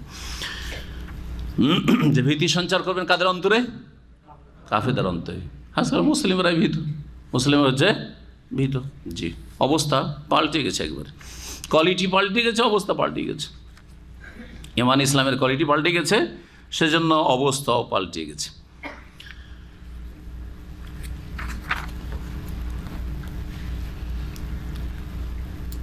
কিন্তু এই কুরজ যখন পিছপা হয়ে গেল, মনোবল দুর্বল হয়ে গেল, ভীতি সঞ্চার করে দিন আল্লাহ রাব্বুল তার অন্তরে। ফালাম ইউবিদ্দাল মুশরিকিন, মুশরিকদের সাহায্যের জন্য নিজেও আসলো না, তার যোদ্ধাদেরকেও পাঠাইলো না। যখন সে পাঠাইলো না, আর ওদের সংখ্যা বদরে কতটা ছিল? 1000। আল্লাহ এই 313 দিয়েই মুসলিমদেরকে বিজয় দান করবেন। ওয়ালাম ইউবিদ্দাল্লাহুল মুসলিমিনা বিল খামসা, সুতরাং আল্লাহ রাব্বুল আলামিন 3000 বা 5000 দিয়ে মুসলিমদের আর সাহায্য করলেন না, মানে আর ফেরেশতা 3000 5000 অবতরণ করলেন না। তবে 1000 বদরে নেমে এসেছিলেন, এটা সূরা আনফালের আয়াত দ্বারা প্রমাণিত, এবং এই মতটি হচ্ছে বলিষ্ঠ। সেই মতটি হচ্ছে আল কাউলুস সানি আন্না হাযাল ওয়াদ মুতাআল্লিকুন বিকাউলি ওয়া ইয গাদাউতা মিন আহলিকা তুবাউল মুমিনিনা মাকাদিল কাদ, যেখান থেকে আজকে তাফসীর শুরু করেছি। আয়াত নম্বর কত? আয়াত নম্বর 121। সকাল সকাল নবী সাল্লাল্লাহু আলাইহি সাল্লাম সাহাবায়ে কেরামদেরকে নিয়ে ওহদের প্রান্তে জায়গায় জায়গায় মোতায়েন করলেন যে তুমি এখানে থাকবে, তুমি এখানে অবস্থান নেবে, তুমি এখানে অবস্থান নেবে, এই 50 জন তোমরা এই জাবালে রমাতে, এই ছোট পাহাড়ের উপর অবস্থান নেবে, এখান থেকে সরবে না।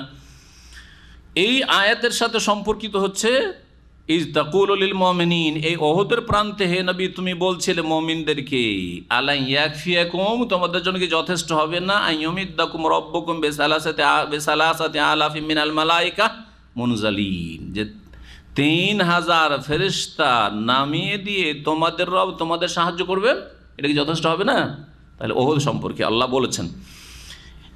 কিন্তু ওহদে কি ফেরেশতা নেমে এসেছেন? মনে রাখবেন, এই ক্ষেত্রে ঐতিহাসিকরা বা সিরাত যারা রচনাকারী তারা বলে একমত যে বদর ছাড়া অন্য কোনো জেহাদে ফেরেশতা জমিনে নেমে আসেন নাই, জমিনে নেমে আসেননি এবং যুদ্ধে অংশ নেননি, তবে বদরের যুদ্ধে অংশ নিয়েছেন।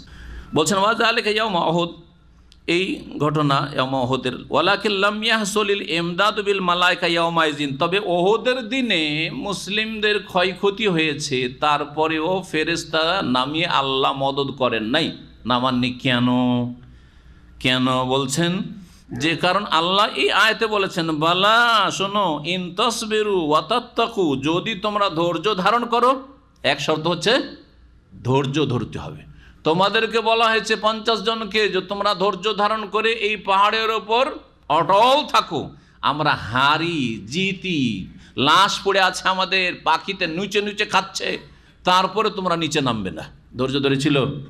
ধৈর্য হারা হয়ে গেল যে এদের গনিমত লুটি। আপোষে বিরোধ সৃষ্টি করলো। মুসলিমরা মার খেয়েছে যখন আপোষে দলে দলে বিভক্ত হয়েছে, 73-এ বিভক্ত হয়েছে, যার ফলে মুসলিমরা আজকে সবচেয়ে দুর্বল। সব ক্ষেত্রে বিভক্ত, দিনের ক্ষেত্রে বিভক্ত, আকীদার ক্ষেত্রে, শুধু ফিকহি মাসলা মাসাইলে নয়, আকীদার ক্ষেত্রে সবচেয়ে বড় বিভক্তি। আর তারপরে দুনিয়ার রাজনীতি নিয়ে, আর পয়সা নিয়ে, আর দুনিয়ার স্বার্থ নিয়ে বিভক্তির শেষ না। একই আকীদার মানুষ, সবাই বলছে যে আমরা সহি আকীদার লোক, সহি আকীদার লোক, আর অন্তরে এত ফাটল, দলের উপর দল জন্ম দিচ্ছে, দল থেকে দল বাচ্চা দিচ্ছে, দল দল থেকে দল জন্মাচ্ছে। এই অবস্থা, এই জন্য অধপতন। জি, আল্লাহ রাব্বুল বলছেন যে ধৈর্য ধারণ করতে হবে। আর কি করতে হবে? তাত্তাকু, আর তাকওয়া অর্জন করে বাঁচতে হবে। নবী সাল্লাল্লাহু আলাইহি ওয়াসাল্লামের নাফরমানি থেকে এরা বাঁচল না। নবী সাল্লাল্লাহু আলাইহি ওয়াসাল্লামের নাফরমানি থেকে বাঁচল না। তোমরা এইখানেই থাকবে, নড়বে না, পড়াই করলো না, যুক্তিকে প্রাধান্য দিল। এই মুসলিম জাতি যখনই যুক্তিকে প্রাধান্য দিয়েছে, তখন ধর্মের ক্ষেত্রে বিভক্তি হয়েছে। যতগুলি আকীদার ক্ষেত্রে বাতিল দর বেরিয়েছে, আশারি হোক, মাতুরিদি হোক, তার আগে মুতাজিলা, সবগুলি যুক্তিকে কোরআন হাদিসের দলিলের উপর প্রাধান্য দিয়েছে। এই ফিরকাগুলি যতগুলি জন্মেছে, জাহমিয়া হোক, কাদরিয়া হোক, জবরিয়া হোক, সবগুলি কিসের জন্য জন্মেছে? যুক্তিকে, আকলকে, নাকলের উপর প্রাধান্য দিয়েছে। যুক্তিকে দলিলের উপর, কোরআন সুন্নাহ ওহীর উপর প্রাধান্য দিয়েছে। হাদিস পেশ করেন, আরেকজন পেশ করছে যে যুক্তি, উটের গোশত খেলে উজু নষ্ট হয়ে যাবে, একটা ফিকহির মাসলায় বলছি। যারা এই হাদিস মানে না, কি করে? এটা আবার কেমন কথা হইল? উটের গোশত খেলে উজু টুটবে, আর গরু খেলে কেন উজু নষ্ট হবে না? খাসি খেলে কেন উজু নষ্ট হবে না? মুরগি খেলে কেন উজু নষ্ট হবে না? যুক্তি দেখছেন, আকলকে, যুক্তিকে হাদিসের প্রাধান্য দিচ্ছে। তাহলে এই লোকগুলো যদি রাসূলুল্লাহ সাল্লাল্লাহু আলাইহি ওয়াসাল্লাম আমলে থাকতো, তো না জানো রাসূলুল্লাহ সাল্লাল্লাহু আলাইহি ওয়াসাল্লাম এতরাজ করতো, ইয়া রাসূলুল্লাহ আপনি কেমন কথা বলেন, অযৌক্তিক কথা না আপনার। এখন না হয় নেই, কিন্তু ইনডাইরেক্ট তো এটাই করা হচ্ছে, অযৌক্তিক না, যে উটের গোশত খেলে আমাদেরকে উজু করতে বলছেন, সাহাবীরা করেছেন, এরকম বেয়াদবি। কিন্তু এই বেয়াদবি কেন এদের? যারা যুক্তিকে প্রাধান্য দেয় তারা বেয়াদব। জি, একটা উদাহরণ দিয়ে বুঝালাম। এইরকম বহু ক্ষেত্রে আল্লাহর জন্য যদি দিক বলি, তাহলে আল্লাহকে দুর্বল করে দেওয়া হবে। হ্যাঁ, আল্লাহর জন্য হাত বলি, হাত আছে, আল্লাহর চেহারা আছে, তাহলে সৃষ্টির সাথে তুলনা হয়ে যাবে। মগজে আগে তুলনা হয়ে গেছে। যুক্তিকে আয়াতের উপর, বিয়াদিহিল মুলক, আয়াতটা এত না, আয়াত কুদরতি হাত, ওইটা আয়াতের অর্থকে বিকৃত কর, কিন্তু যুক্তিকে এক নম্বরে রাখো। বুঝতে পেরেছেন না? আল্লাহ নেমে আসেন প্রতি রাতের শেষ তৃতীয় অংশে, প্রথম আকাশে। এটা কেমন কথা? নেমে আসলে তো প্রথম জায়গা শূন্য হয়ে যায়। দেখলেন যুক্তি? আকলকে প্রাধান্য দিল আসমা সিফাতে। আল্লাহ যদি আরশ থেকে নেমে আসেন, তা আরশ তাহলে খালি, আসমানে প্রথম আসমানে আসলেন, কেমন কথা? না না, আল্লাহ নেমে আসেন, আল্লাহর রহমত নেমে আসে। যদি এই বিষয়গুলি একটা একটা করে আলোচনা করি, যতগুলি বিদাতি পয়দা হয়েছে সবগুলি, আর যারাই হাদিসকে অস্বীকার করেছে, তারাই যুক্তিকে, আকলকে প্রাধান্য দিয়েছে দলিলের ওপর। না, যুক্তিতে নাকি মুক্তি, যুক্তিতে কি মুক্তি? আউযুবিল্লাহ, এটা কুফরিয়া কথা। যুক্তিতে মুক্তি, এটা কুফরি কথা। কোরআনে হাদিসে মুক্তি নেই, ওহীতে মুক্তি, এটা বিশ্বাস করে না তারা। আল্লাহ বলছেন যে ধৈর্য ধরতে হবে আর তাকওয়া অর্জন করতে হবে। বলছেন ইমাম ইবনে কাসির, ফালাম ইয়াসবিরু, ওর ধৈর্য ধরলো না, অধৈর্য হয়ে গেল। বাল ফাররু, একটা তো করেছিল কি, আচ্ছা ঠিক আছে, ওখানে ছাড়লেন, নবীর কথা নাফরমানি করলে, তাকওয়া গেল, ঠিক না? নেমে গেলে যখন ক্ষয়ক্ষতি, পিছন দিক থেকে হামলা শুরু হয়ে গেল, তখন হতভম্ব হয়ে ওদের মাঠ ছেড়ে লাগলো পালাইতে। পালাতে পালাতে অনেকে মদিনা শহরে ঢুকে গেছে। এদিকে রাসূলুল্লাহ সাল্লাল্লাহু আলাইহি ওয়াসাল্লাম একা, আর কয়েকজন সাহাবায়ে কেরাম ডাকছেন, আসো আসো, তোমরা আসো। পালিয়ে গিয়ে আবার হুঁশ হচ্ছে যে কি করেছি, তো বড় কাবিরা গুনাহ করে দিলাম। আবার ফিরে আসছেন। সাবরের খেলাফ। এবং কাবিরা গুনাহ, 7টি ধ্বংসাত্মক গুনার মধ্যে একটি গুনাহ হচ্ছে জিহাদের ময়দান ছেড়ে পলায়ন, ওয়াতাওয়াল্লি ইয়াউমাজ জাহফি, যুদ্ধ চলাকালীন রণক্ষেত্র থেকে, জিহাদের ময়দান থেকে পলায়ন করা। আল্লাহর দ্বীনের জন্য নেমে আসছেন, প্রথম কথা আল্লাহর কাছে নিরাপত্তা তলব করতে হবে। নবী কারীম সাল্লাল্লাহু আলাইহি ওয়াসাল্লাম হাদিস, কখনো আকাঙ্ক্ষা করবেন না যে ভিড়ব, বুঝছেন না, ভিড়ব, হ্যাঁ মানে সুযোগ পেলেই হইল, রেডি হয়ে আছি শুধু না। লা তাতামান্নাউ লিকা আল আদুওয়ে, দুশমনের সাথে লড়াই হোক আর মারামারি হোক, এর আকাঙ্ক্ষাই কখনো করিও না। না সুযোগে থাকেন খালি, না সুযোগে না। ওয়াসালুল্লাহ আল আফিয়া, আল্লাহর কাছে নিরাপত্তা তলব করো, আল্লাহ নিরাপদ রাখো, ওদের অনিষ্টকে দূরে রাখো। আর আমরা কে যাতে করে এইসব ঝুঁকি না নিতে হয়, এটাই নবী সাল্লাল্লাহু আলাইহি ওয়াসাল্লামের হুকুম। কিন্তু ফাইজা লাকিতুমুহুম, যখন মুখামুখি হয়ে যাবে তারপর আর পারবো না, এইটা চলবে না। এখন ফাইজা লাকিতুমুহুম ফাসবিরু, কিন্তু যখন সামনাসামনি মুখোমুখি হয়ে গেছে এখন আর উপায় নেই, এখন পালাই তো জান যাবে, মান যাবে, নারীদের ইজ্জত যাবে, শিশুরা যাবে, বৃদ্ধ যাবে, ধন সম্পদ যাবে, দেশ যাবে। ফাসবিরু বা ফাসবুতু, তখন অটল হয়ে যাও। এখন ধৈর্য ধরে থাকতে হবে, পালাইলে কাজ চলবে না। কিন্তু এমনি শখ করে হয় কিনা মারামারি, হয় কিনা লড়াই, এমন আজকাল মেলা মূর্খরা আছে, আবেগে বলে একটা বিশ্বযুদ্ধ হয়ে যাক, তো শোনেন না মেলা লোকের কথা, এটা হয়ে যাক, এটা ফয়সালা হয়ে যাক, এটা নিষেধ, নবী সাল্লাল্লাহু নিষেধ করেছেন। এই শত্রুদের সাথে মুখোমুখি হয়ে যাও, এটা আকাঙ্ক্ষা করিও না যে হোক হোক, এতে তাদেরই ক্ষতি হবে না, তোমাদেরও ক্ষতি হবে, সকলের ক্ষতি হবে। দোষী মানুষদের, তাদের সমাজেও নিরীহ মানুষ আছে, দোষী মানুষদের শুধু ক্ষতি হবে না, যারা নির্দোষী সাদাসিধা মানুষ তারাও ক্ষতিগ্রস্ত হবে, এবং তারাই বেশি ক্ষতিগ্রস্ত হবে। হয়তো আখেরাতে কি হবে না হবে সেটা পরের বিষয়, কিন্তু দুনিয়াতে যখন এইরকম কিছু পরিস্থিতি দুর্দিন আসে তখন সবাই পিছা যায়, তাই না? বলছেন যে যখন তারা ধৈর্য ধরল না, বাল ফাররু, রণক্ষেত্র থেকে পলায়ন করেছিল, ফালাম ইউমাদ্দু বে মালাকিন ওয়াহিদ, একজন ফেরেশতা দিয়েও তাদের সাহায্য করা হয়নি ওহদের প্রান্তে। কেন নাফরমানি করলেন, নবীর নামতে নিষেধ করে নামলে, আর আবার পালাইলে কেন এখন? যখন চারিদিক থেকে ঘিরে এনেছে কাফেররা, তখন ওখানে অটল থেকে লড়াই করলে না কেন? কেন পলায়ন করলে? আল্লাহ রাব্বুল আলামিন তারপর বলছেন, এখন তর্জমাটা করে দিয়ে আয়াতগুলি, ইজ তাকুলু লিল মুমিনিন, স্মরণ করো যখন তুমি বলছিলে মুমিন মুসলিমদেরকে, সেটা বদরে হইতে পারে অথবা ওহদে হইতে পারে, আলা ইয়াকফিয়াকুম, তোমাদের জন্য কি যথেষ্ট নয়, যে আইয়ুমিদ্দাকুম রব্বুকুম, তোমাদের প্রতিপালক তোমাদের সাহায্য করবে, বিসালাসাতি আলাফিম মিনাল মালায়েকাতি মুনজালিন, 3000 ফেরেশতা নামিয়ে দিয়ে। বলা হ্যাঁ অবশ্যই যথেষ্ট হবে। ইন তাসবিরু, যদি তোমরা ধৈর্য ধারণ করো, ওয়াতাত্তাকু, এবং যদি তোমরা তাকওয়া অর্জন করো, আল্লাহকে ভয় করো, ওয়ায়াতুকুম মিন ফাওরিহিম হাযা, আর তোমাদের কাছাকাছি যদি শত্রুপক্ষ চলে আসে এই মুহূর্তে, মিন ফাওরিহিম হাযা, বা দ্রুত বেগে যদি তারা আক্রমণ করে চলে আসে, ইউমদিদকুম, তখন আল্লাহ তোমাদের প্রতিপালক সাহায্য করবেন, বেখামসাতি আলাফিম মিনাল মালায়েকাত মুসাওয়িমিন, 5000 বিশেষভাবে চিহ্নিত ফেরেশতা দিয়ে। ওমা জাআলাহুল্লাহ ইল্লা বুশরা লাকুম, ফেরেশতা আল্লাহ কেন পাঠাবেন? আল্লাহ তো কোন দিয়েও ধ্বংস করতে পারেন, এটাও তো একটা কথা, তাই না? কোন ধ্বংস হয়ে যাও, পারেন না? তো আল্লাহ এটা কেন করবেন না? বলছেন যে এটাতে পুরো শান্তি আছে, যে এসছে তোমাদের আশেপাশে ফেরেশতা লড়াই করছে। ওমা জাআলাহুল্লাহ ইল্লা বুশরা লাকুম, আল্লাহ রাব্বুল আলামিন এই ফেরেশতার অবতরণকে তোমাদের জন্য সুসংবাদ করেছেন, এবং তোমাদের সাথে যে ওয়াদা প্রতিশ্রুতি যে আল্লাহর ফেরেশতা মালায়েকা প্রস্তুত হয়ে আছে তোমাদের সাহায্য করার জন্য।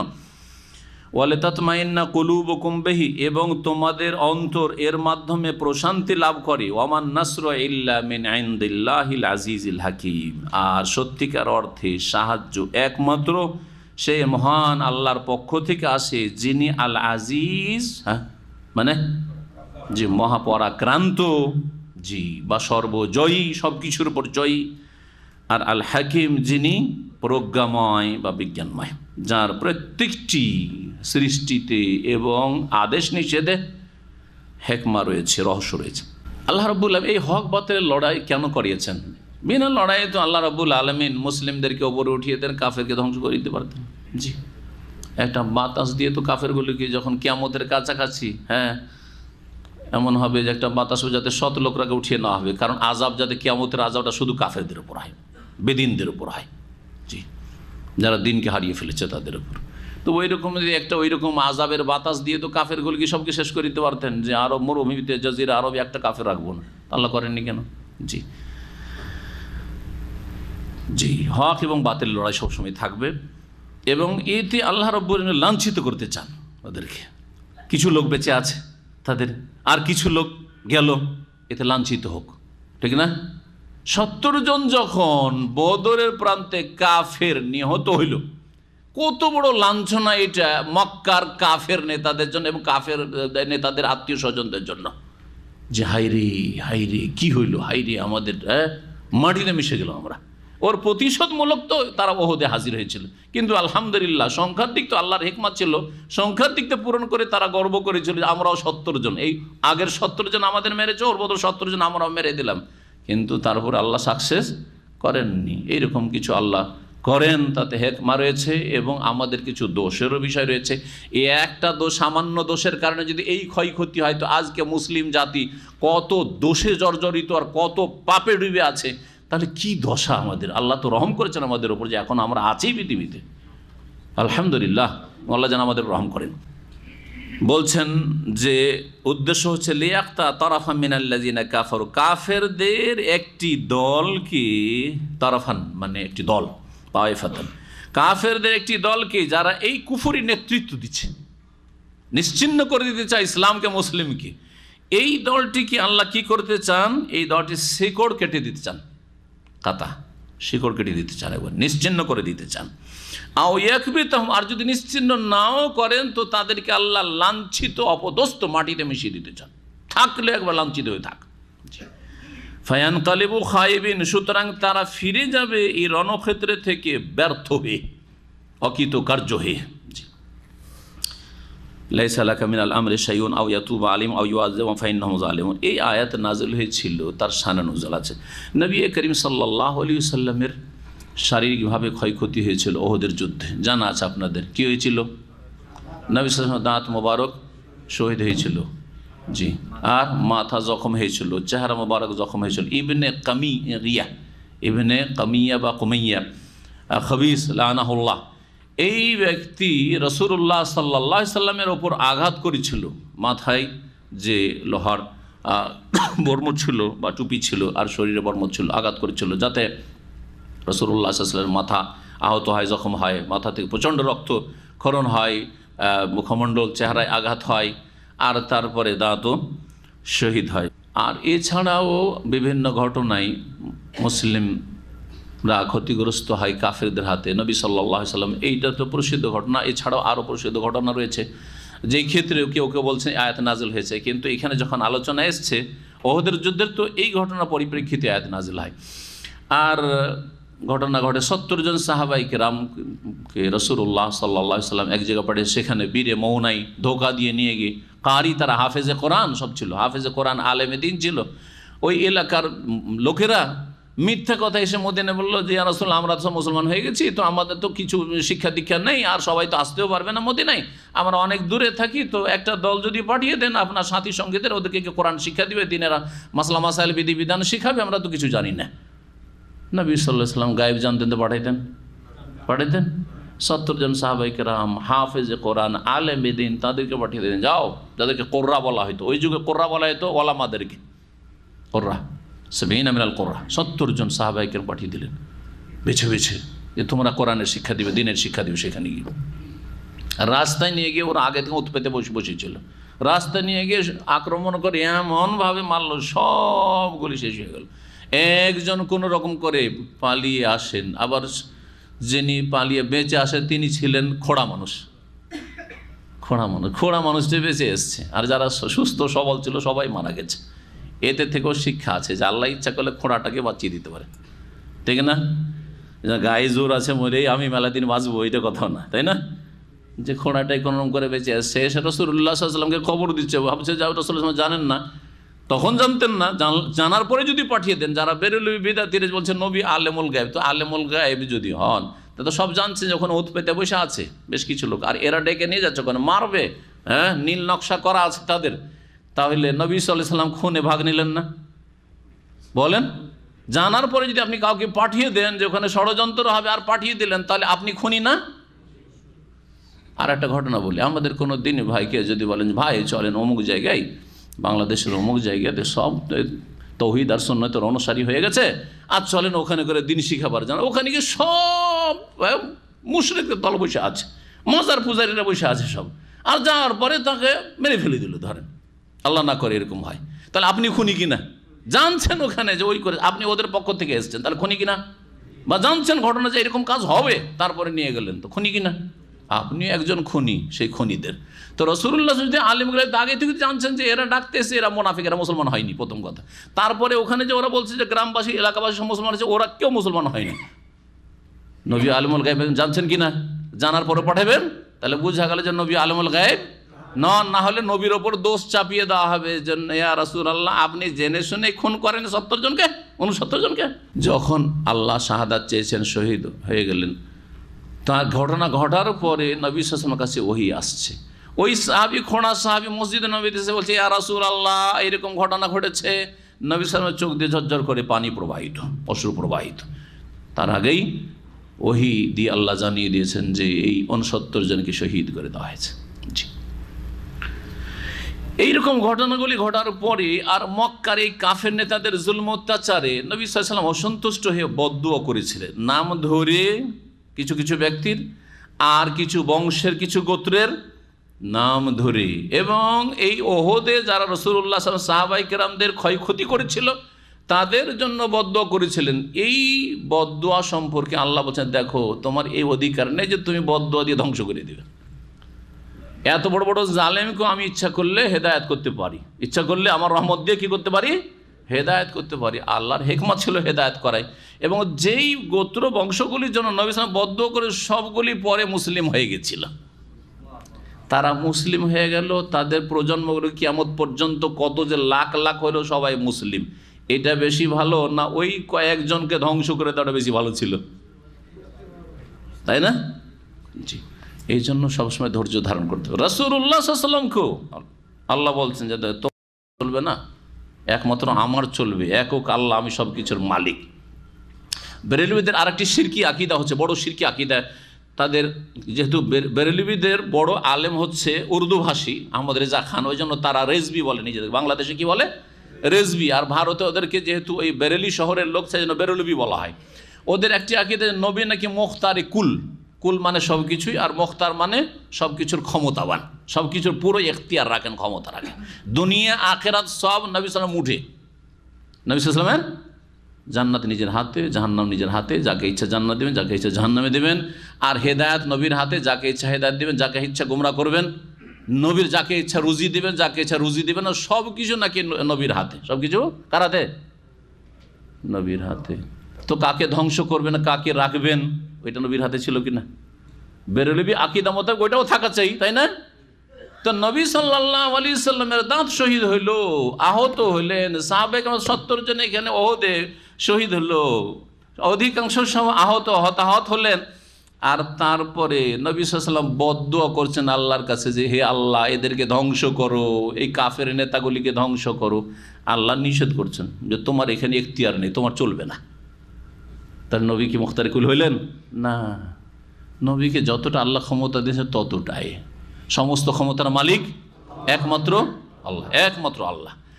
যদি নবী যদি সমস্ত ক্ষমতা না রাখেন, তো আবার পীর ওলি মুর্শেদ খাজা এরা আবার ক্ষমতা রাখে নাকি? ছেলে দেওয়ার ক্ষমতা রাখে, কাকে ছেলে দেবে, কার মেয়েগুলিকে সবগুলিকে ছেলে বানিয়ে দিল, ছেলে সন্তান। কথা বলছেন? হ্যাঁ, একবার তাকাইতে একবার কি করে দিল, পেটের বাচ্চা, পেটের বাচ্চা আছে এটাকে, কত যে কিচ্ছা কাহিনীগুলো আছে। হ্যাঁ, আউযুবিল্লাহ, এদেরকে রব বানিয়ে ফেলেছে, এলাহ বানিয়ে ফেলেছে। পীরতন্ত্র সুফিজমে এই যাদেরকে ওলি বলা হচ্ছে সুফি, এরা ওলি নয়, ওলি মানে আল্লাহর ওলি নয়। তো এই সুফিগুলোকে রব বানিয়ে ফেলেছে, বড় শিরকি আকীদা। এই জন্য সুফিবাদ থেকে নিজেকে রক্ষা করুন। যদি ইসলামকে রক্ষা করতে হয়, তৌহিদকে রক্ষা করতে হয়, সুন্নতকে রক্ষা করতে হয়, আর আপনি মুমিন হয়ে যদি বাঁচতে চান, তাহলে মহান আল্লাহ কি বলছেন? লাইসা লাকা মিনাল আমরি শাই, হে নবী তোমার এই বিষয়ে কোনো অধিকার নেই, এ বিষয়ে তোমার কোনো বলার নেই, কোনো অধিকার নেই যে আমি কাকে ধ্বংস করবো কাকে রাখবো। আও ইয়াতুবু আলাইহিম আও ইউআযযিবাহুম, হয় তাদের তওবা আল্লাহ কবুল করবেন। এই কাফেরগুলো যারা তোমাদেরকে মারলো, ক্ষয়ক্ষতি করলো, তাদের হইতে পারে আল্লাহ ইমানের তৌফিক দিয়ে তওবা কবুল করবেন। আও ইউআযযিবাহুম, অথবা তাদেরকে আযাব শাস্তি দুনিয়াতে দেবেন, কুফরির অবস্থায় রাখবেন, জাহান্নামে দেবেন। যদি আল্লাহ আযাব দেন, সেই আযাবেরও তারা হকদার। ফাইন্নাহুম যালিমুন, কারণ তারা হচ্ছে বড় জালেম। তারা হচ্ছে জালেম মানে মুশরিক জালেম, আর মুশরিক জালেম হচ্ছে সবচেয়ে বড় জালেম। মুশরিক কাফের জালেম হচ্ছে সবচেয়ে বড় জালেম। ইন্না শিরকা লাযুলমুন আযীম।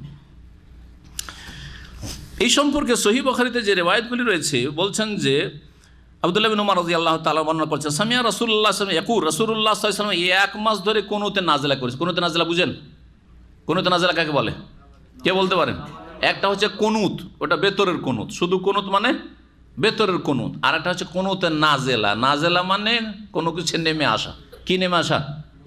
বালা মুসিবত, বিপদ আপদ মুসলিমদের ওপর নেমে আসে। মুসলিম ব্যক্তি, সমাজ, পরিবার অথবা জাতির ওপর যদি বালা মুসিবত নেমে আসে বড় ধরনের, তাহলে কুনুতে নাজেলা মানে মুমিনদের সাহায্যের জন্য দোয়া করা, আর কাফের জালেমদের জন্য অভিশাপ, লানত বা বদদুয়া করা। এ হচ্ছে কুনুতে নাজেলা। আর সেটা ফরজ নামাজে করা যেতে পারে, যে কোনো নামাজে করা যেতে, ফরজ নামাজ, বোঝা গেছে?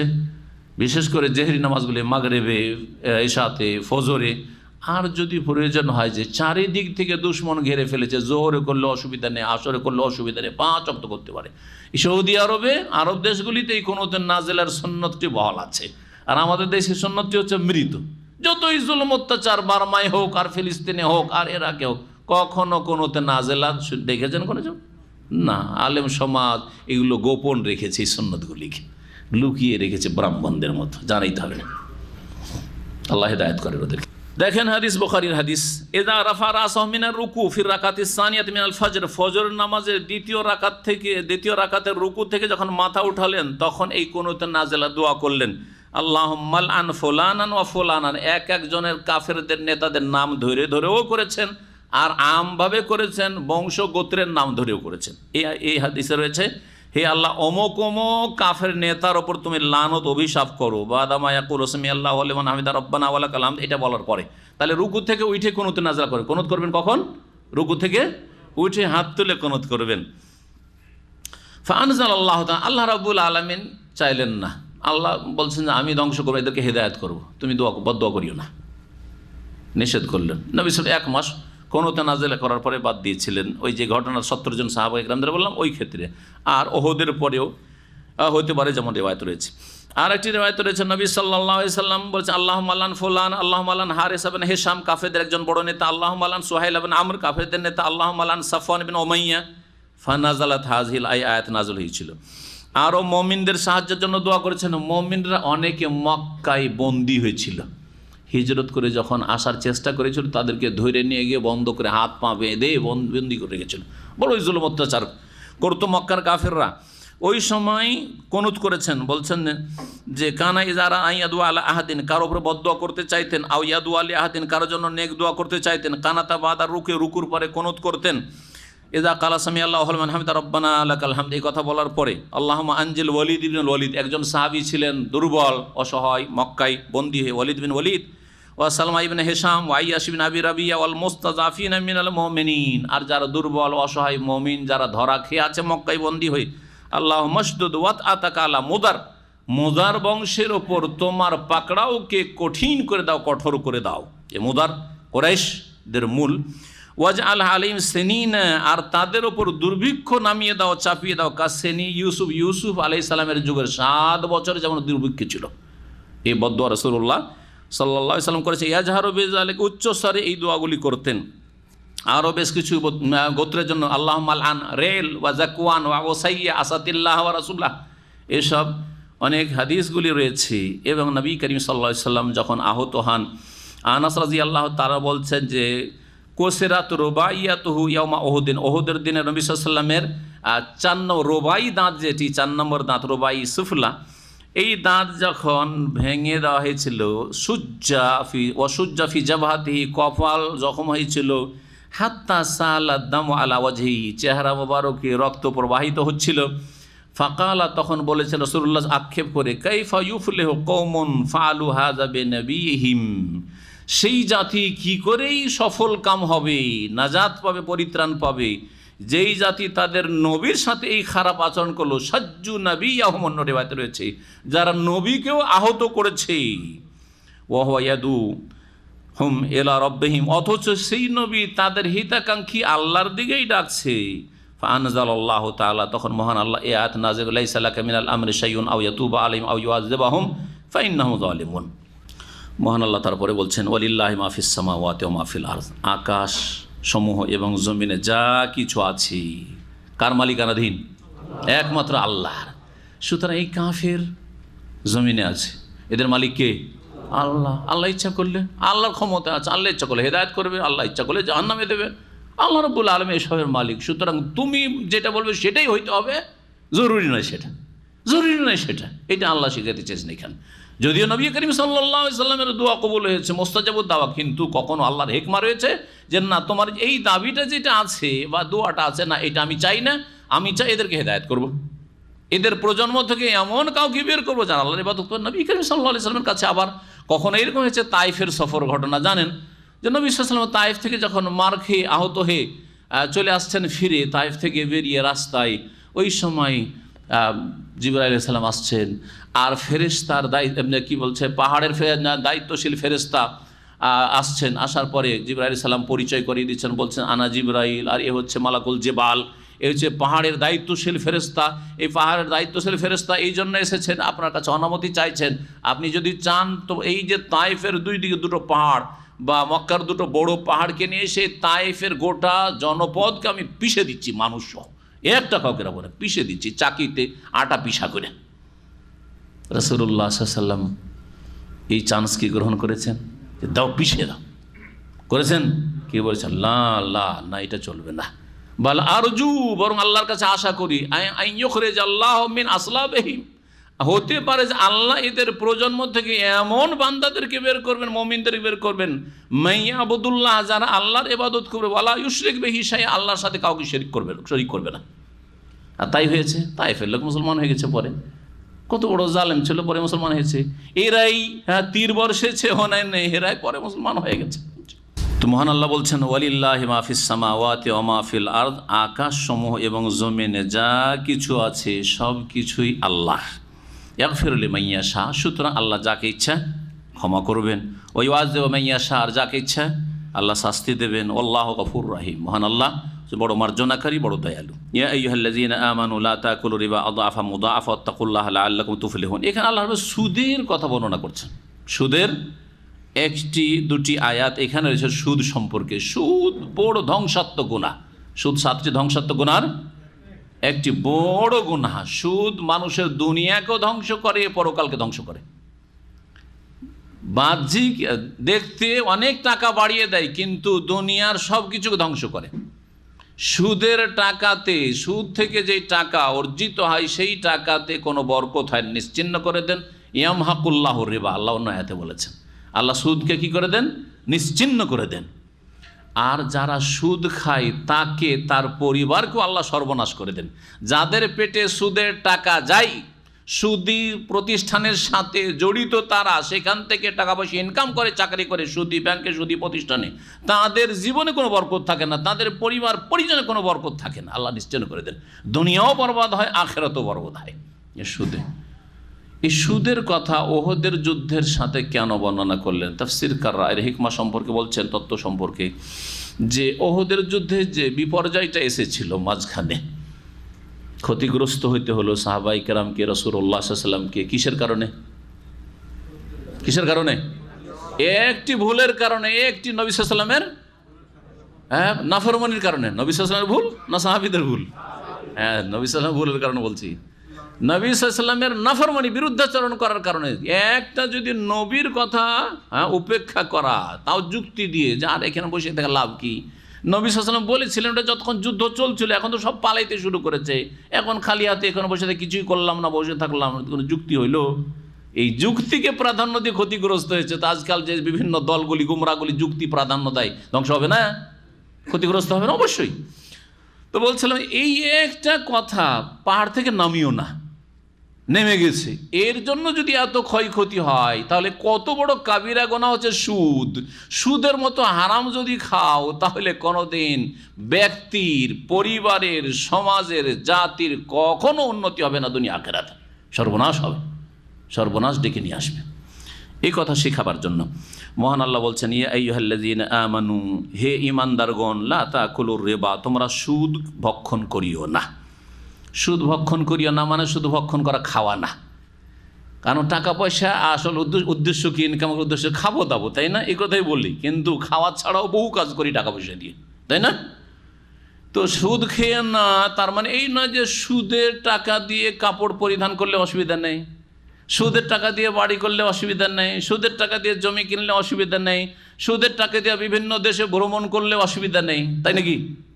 না, ভক্ষণ করিও না মানে শুধু খাওয়াকে বোঝানো হয়নি। সুদের মাধ্যমে যা উপার্জিত তা তোমরা ভোগ করবে না, যে কোনোভাবে হোক না কেন। আদআফা মুদাআফা লা তাকুলুর রিবা, তোমরা সুদ খেয়ে না চক্রবৃদ্ধি আকারে। আদআফান মুদাআফা, চক্রবৃদ্ধি আকারে, দ্বিগুণ, তারপরে চতুর্গুণ, এইরকমভাবে চক্রবৃদ্ধি আকারে সুদ খেয়েও না। ওয়াত্তাকুল্লাহ, এবং তোমরা আল্লাহকে ভয় করো। আল্লাহকে ভয় করলে সুদ খাবে না। লাআল্লাকুম তুফলিহুন, যাতে করে তোমরা সফল কাম হতে পারো। আল্লাহর বলে যে তোমরা চক্রবৃদ্ধি আকারে সুদ খেও। চক্রবৃদ্ধি কাকে বলে? যেটা বারবার বাড়তে থাকে। বারবার কি করে? একবার শুধু বাড়ে না, বারবার বাড়ে। তোমাকে দিলাম 1000 রিয়াল, তুমি 2 মাস পরে তুমি 1200 টাকা দেবে, তো একবার বাড়লো। এটা আদআফান মুদাআফান, চক্রবৃদ্ধি আকারে না। কিন্তু চক্রবৃদ্ধি আকারে কখন হবে? 2 মাস পরে বলি ভাই তো দিতে পারলাম, টাকাটা দেন। আর 1200 দেওয়ার কথা, যে 1200 দেন, 1000 দিয়েছি 1200 দেন, 200 টাকা সুদ দেন, আর 1000 আসল পুঁজি দেন। যে না ভাই আমি দিতে পারছি না, আমাকে কিছু সময় দিতে হবে। কিছু সময় দিলে সময়ের এগনিস্টে কী করতে হবে? তাহলে টাকা বাড়াইতে হবে। তাহলে এখন এই 1200 টাকা আমার মূল পুঁজি, এই 1200তে আমাকে কি দিতে হবে? আগামী আরও 2 মাসে 1500 দিতে হবে। 2 মাস পরে আবার দিতে পারছে না, তখন বলছে ঠিক আছে সময় বাড়িয়ে দিচ্ছি, টাকা বাড়িয়ে দাও। সময় বাড়িয়ে দিচ্ছি, টাকা বাড়িয়ে দাও, আর 3 মাস বাড়িয়ে দিচ্ছি, তুমি 2000 দিবে। এই করে বাড়তি আছে। এটা হচ্ছে আদআফান মুদাআফা। ব্যাংকিং সুদটা এরকম নয় কি? সেম এইরকম। 1 বছর টাকা রাখলেন, ফিক্সড যদি রাখেন, আপনাকে ধরেন 9%, 10% অথবা 15, 14, 15%, বিভিন্ন রকম পার্সেন্টেজ তাদের আছে, এই পার্সেন্টেজ দিল। তারপরে 1 বছর পরে আপনার ছিল 1 লাখ টাকা, 1,10,000 ধরেন হলো সাপোজ 1000, এখন 1,10,000কে মূল অ্যামাউন্ট ধরে আগামী বছর 1,10,000-এর ওপর আবার সুদে সে 1,30,000 হইল, 20,000 হইল, ইত্যাদি ইত্যাদি। এইভাবে 5 বছরে ডবল। ওই প্রতি বছর বাড়তে বাড়তে কী হয়েছে? ডবল হয়েছে। আদআফান মুদাআফা। তাহলে যে ব্যাংকিং যে সুদটা, সেটা মারাত্মক ধরনের সুদ, শুধু সুদ নয়, মারাত্মক ধরনের সুদ। যে এটা হচ্ছে চক্রবৃদ্ধি আকারে বাড়তে আছে।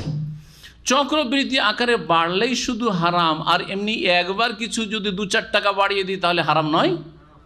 ওটাও হারাম। ওইটা হারাম তো আয়াত তো ওইটা বলে না, তো নিজের পকেট থেকে বললে হবে, পক্ষ থেকে বললে হবে? আল্লাহ বলছে যে তোমরা চক্রবৃদ্ধি আকারে সুদ খেও না, ঠিক না?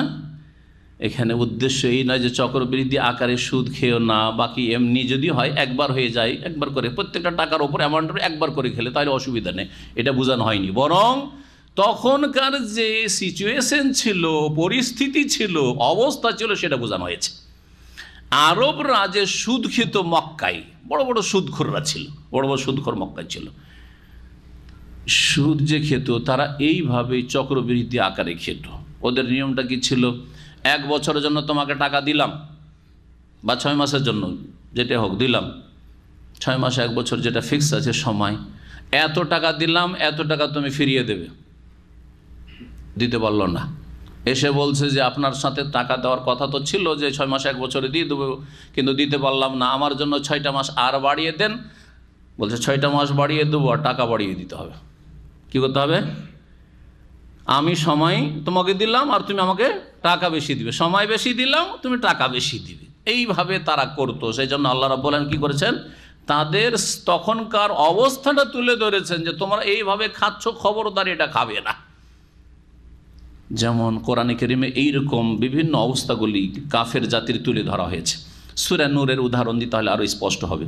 ওয়ালা তুকরিহু ফাতায়াতিকুম আলাল বিগাই ইন আরাদনা তাহাসসুনা, তোমরা তোমাদের দাসীদেরকে বেশ্যাবৃত্তির জন্য, ব্যভিচারের জন্য বাধ্য করিও না যদি তারা সতী সাধ্যী থাকতে চায়। তার মানে সতী সাধ্যী যদি থাকতে না চায়, মানে সম্মতি থাকে, তাহলে বেশ্যাবৃত্তি করে ইনকাম করলে কোনো অসুবিধা নেই নাকি? হ্যাঁ, তাহলে আল্লাহ ইন আরাদনা তাহাসসুনান যে বলেছেন, কিসের জন্য বলেছেন? তখনকার অবস্থাটা ঠিক ওই রকম ছিল, ওই রকমই করতো। দাসীরা ব্যভিচারে রাজি হইতো না, মনিব জবরদস্তি করতো যে তোরা আমার দাসী, তোকে যদি ইনকামই না করবো তো কি করতে তোকে দাসী কিনেছি, হ্যাঁ, ইনকাম করার জন্য এটা করতো। সেই জন্য তখনকার অবস্থাটা তুলে ধরা হয়েছে। এ হচ্ছে উদ্দেশ্য। সুদের আয়াতগুলি সূরা বাকারাতে রয়েছে। সুদের আয়াতগুলি, অধিকাংশ সুদের আয়াত কোথায় রয়েছে? সূরা বাকারাতে রয়েছে। ইনশাআল্লাহ তাআলা এরপরে সূরা বাকারা যখন তাফসীর হবে তখন বিস্তারিত সুদের আয়াতগুলি তাফসীর।